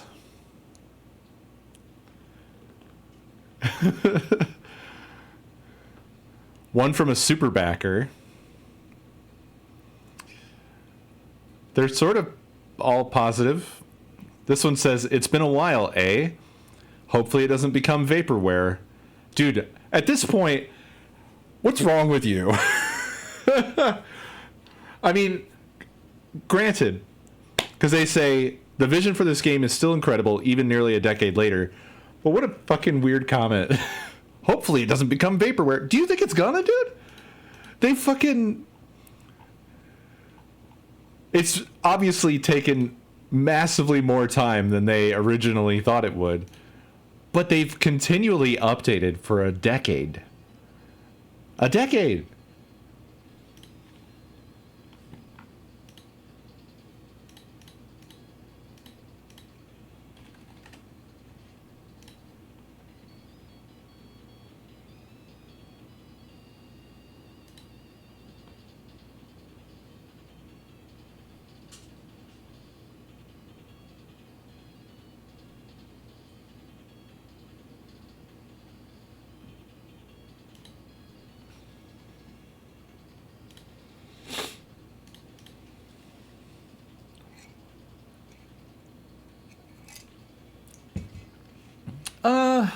I mean, that's definitely a...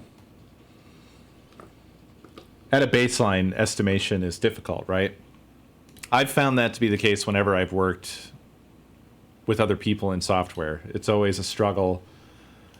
And everybody always sort of drifts towards thinking something's going to take less time. But that's because when you're estimating, you're basing it off of things, you're thinking of things that you know you've done. And you don't know when you're going to run into, like, a bug that takes you fucking 4 hours to sort out. You know, obviously, that's a huge amount of time if your estimate was, like, 10 hours. It becomes 14 hours. But a bug's a bug. Like, if it fucking takes that time, it takes that time. So it's not just, like... It's not necessarily just that, like, people are bad at estimating. It's just, like, I think estimations are inherently optimistic. And then there's also, like, pressure to provide a smaller estimate, right? Because people balk at, like, wow, that's a really big number. Well, I'm accounting for the unknown, or trying to. It's essentially an unsolvable problem.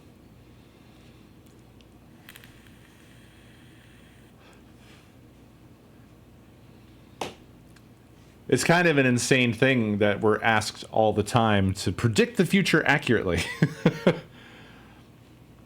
And then handed a whole pile of unknown variables that you've never seen before. Like...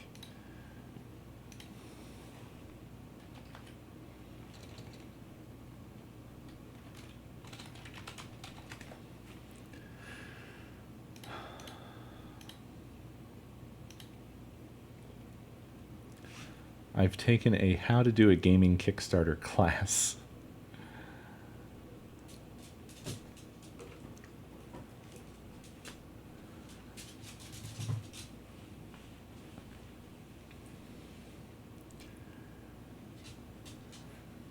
I don't know about that.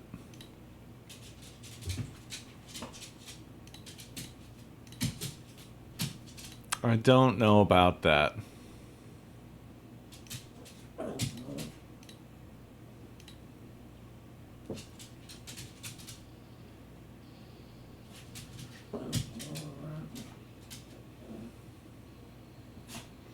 It seems the key thing is to just keep updating. Because one thing I don't see on this project is people demanding refunds.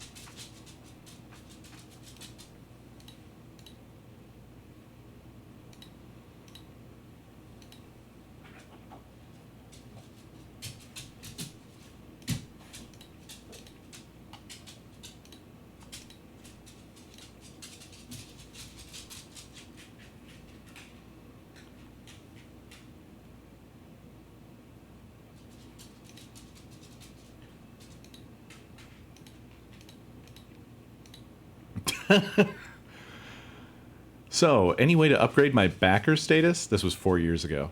I backed for $10 on a whim years ago, and I feel like I've got more than my money's worth just from the updates. I want to give you more money. And they responded, you really don't have to. We're not that good with money, and it might encourage us to write more silly updates instead of finishing this thing. We're glad that you like them in any case.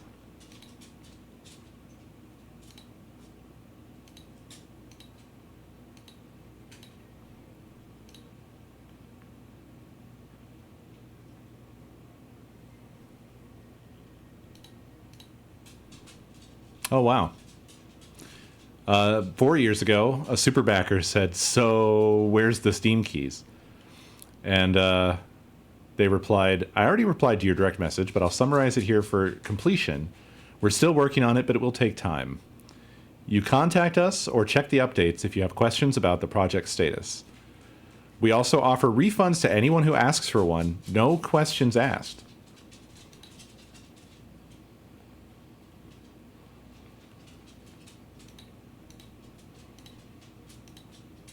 I think I'm more enamored with this project than some that have delivered.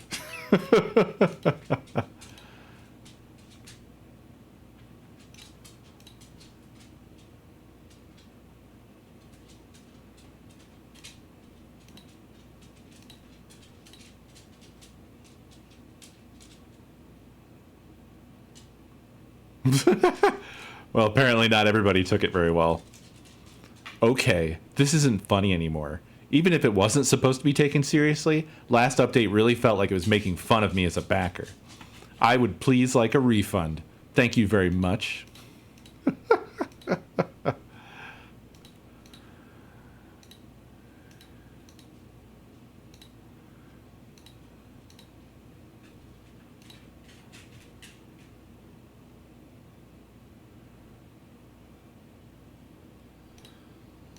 Yeah, this was written about me.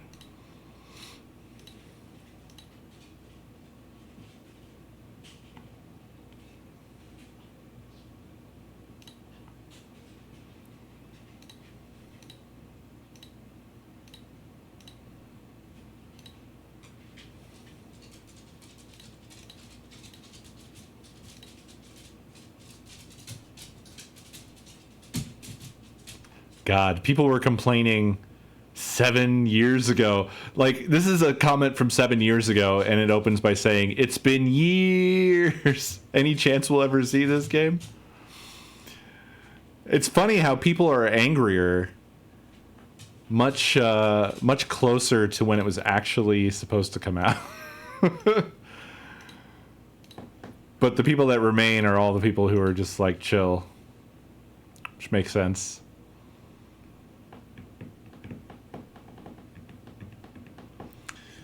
Ah, damn it. I fucking wasted a bunch of time doing that. Wasted a bunch of time fucking reading old Kickstarter comments. Whew. I'm okay. I'm all right. Everything's all right.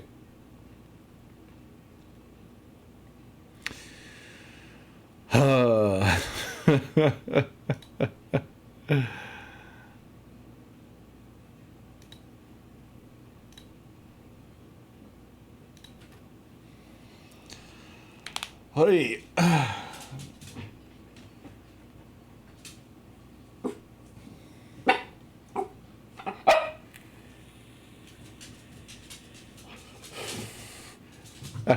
Anybody that's still around will not be easily removed. I feel like that's fitting to that particular project, honestly.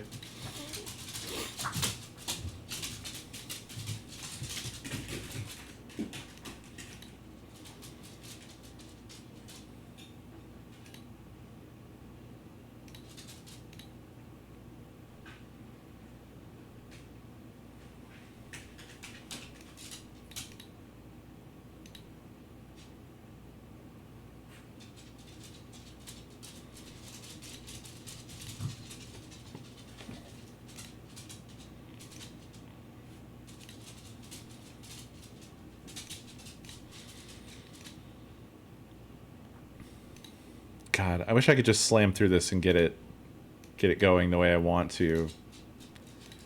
Super fast, but that ain't me, unfortunately.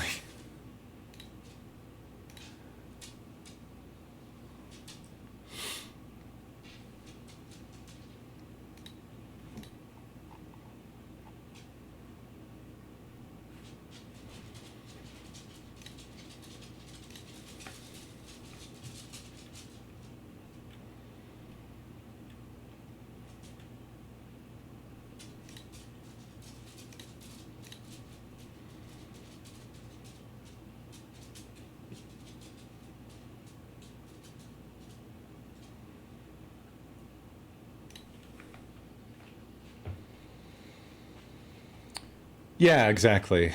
I've always had that mentality of like, I'm putting money into this that I'm okay with losing, because that's the point.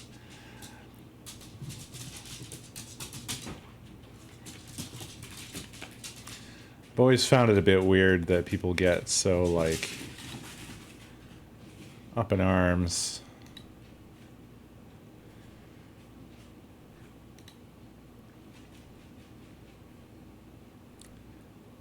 I don't know. I guess I don't have really like very entitled feelings about stuff.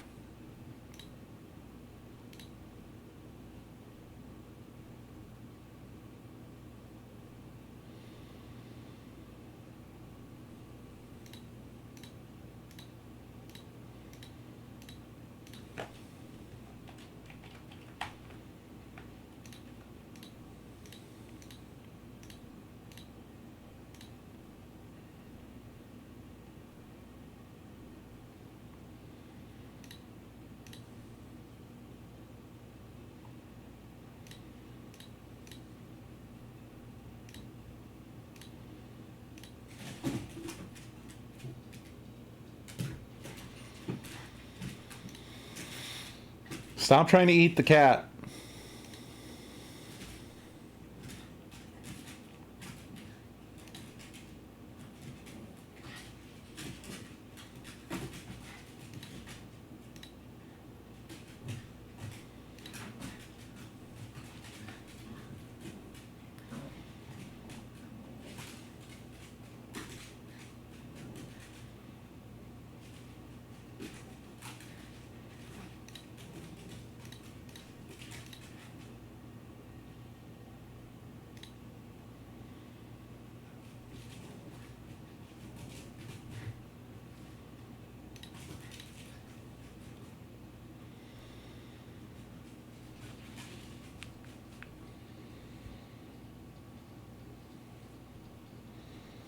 I feed them all the time.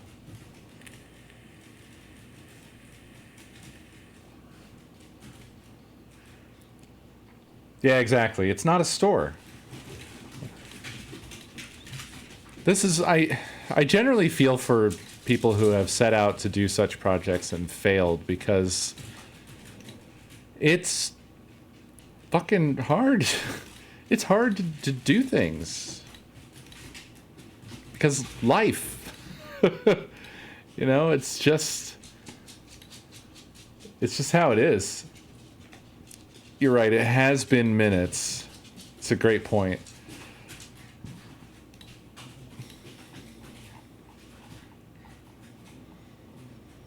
Ah, God, I spend so much time just agonizing. Agonizing! I am the living embodiment of the fucking anguish emote. Excuse me. That's who I am.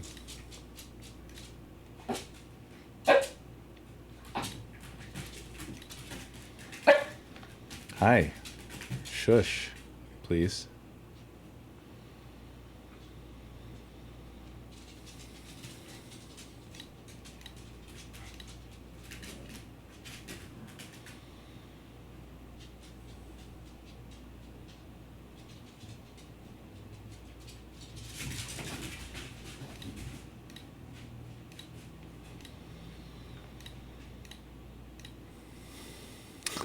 I think what makes this all the harder for me is that I'm still not a TypeScript guy.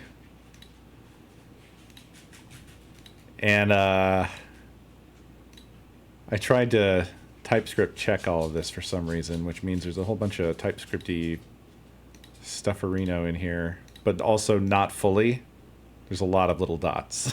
And so it's like a weird mix of stuff, and it's a little difficult for me to read because I'm not used to all this other stuff in here.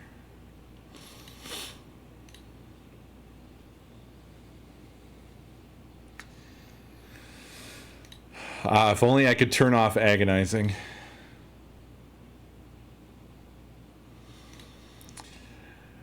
Yeah, that's all of its complaints. They're all like, look, I think I know what this is, but if you could just tell me, that would be great. And then meanwhile, I'm like, I don't know what it is either. I mean, you think it's any, that's probably, that's good enough for me.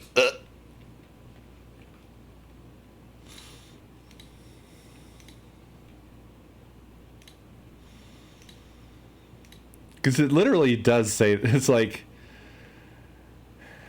parameter user implicitly has an any type, but a better type may be inferred from usage.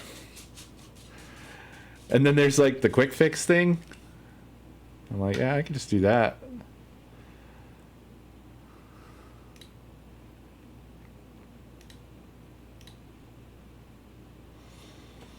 That's not what you wanted from me, but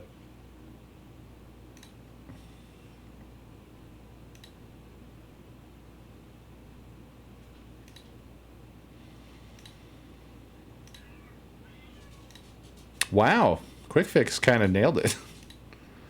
Param import at twerple/API dot helix user pipe null pipe undefined user. Seems right.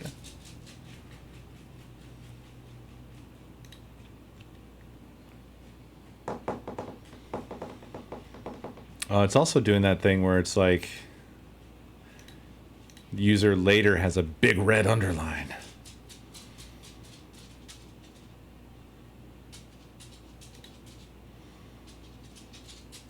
The quick fixes are ignore this error message, disable checking for this file. So it doesn't even know how to fix that one. What would that be? I don't know, man. I don't know TypeScript, dude. Is it assert? Is that what it wants? Yeah, it wants an assert. I don't know why that just fixes things. It feels so weird. I don't feel like I did anything intelligent. Maybe I didn't.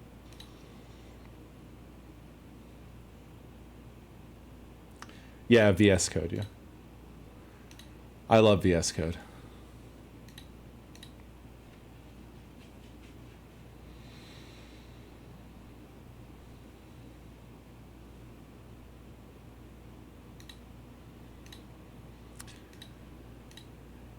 Yeah, but, I mean, look, Tenosis.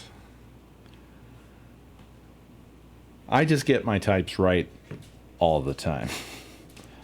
I don't need to assert my types. It's not like... I'm not going to put a fucking, like, I don't know, something weird in there. I'm going to put a user in there. No one else is using this.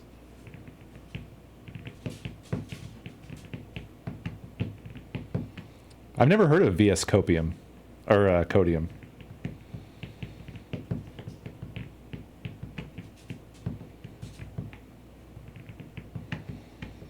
I used to use IntelliJ when I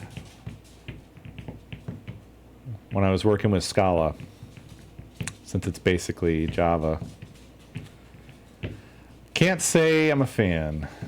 That is one, at least when I was using it, it was very bloated and slow feeling. I like VS Code because it feels very light and quick. It's a small install. I can put it on everything and get down to business. And it's just, it feels good. It just feels good.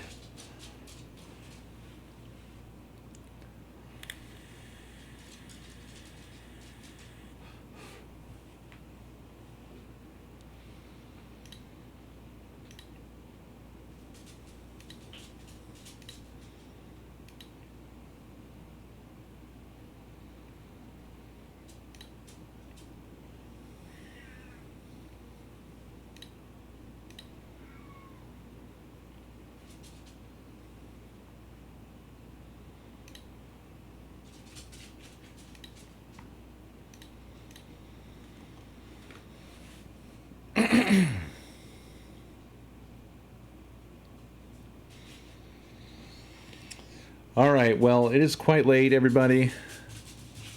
I think I've got a game plan for tomorrow, though, after digging through this a little bit. It seems like I'll probably be able to reuse most of my pre-existing code. There's just a few differences. I also opted to just, like, remake the project afresh, so I still have the one from before that's somehow weirdly kind of working, but doesn't seem like it should work.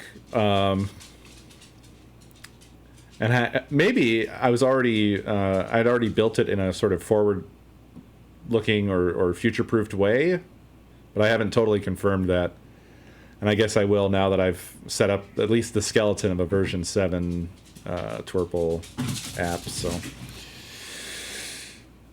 I just have to like sort of reabsorb what the heck I was doing back then, and I think I'll probably have it going tomorrow, which is good. Running out of time. Screamy Day is rapidly approaching. But thanks for hanging with me and putting up with my sort of non-stream streams. Yeah, they're doing the thing when dinner doesn't happen exactly on the dot of when it normally does. They start fucking wiling out. They start going crazy. They start running around. And then stopping and staring and wagging at me, like Bun is right now. We're locked eyes. So, yeah. Anyway, thanks for hanging. I will catch you all tomorrow. Have a lovely night.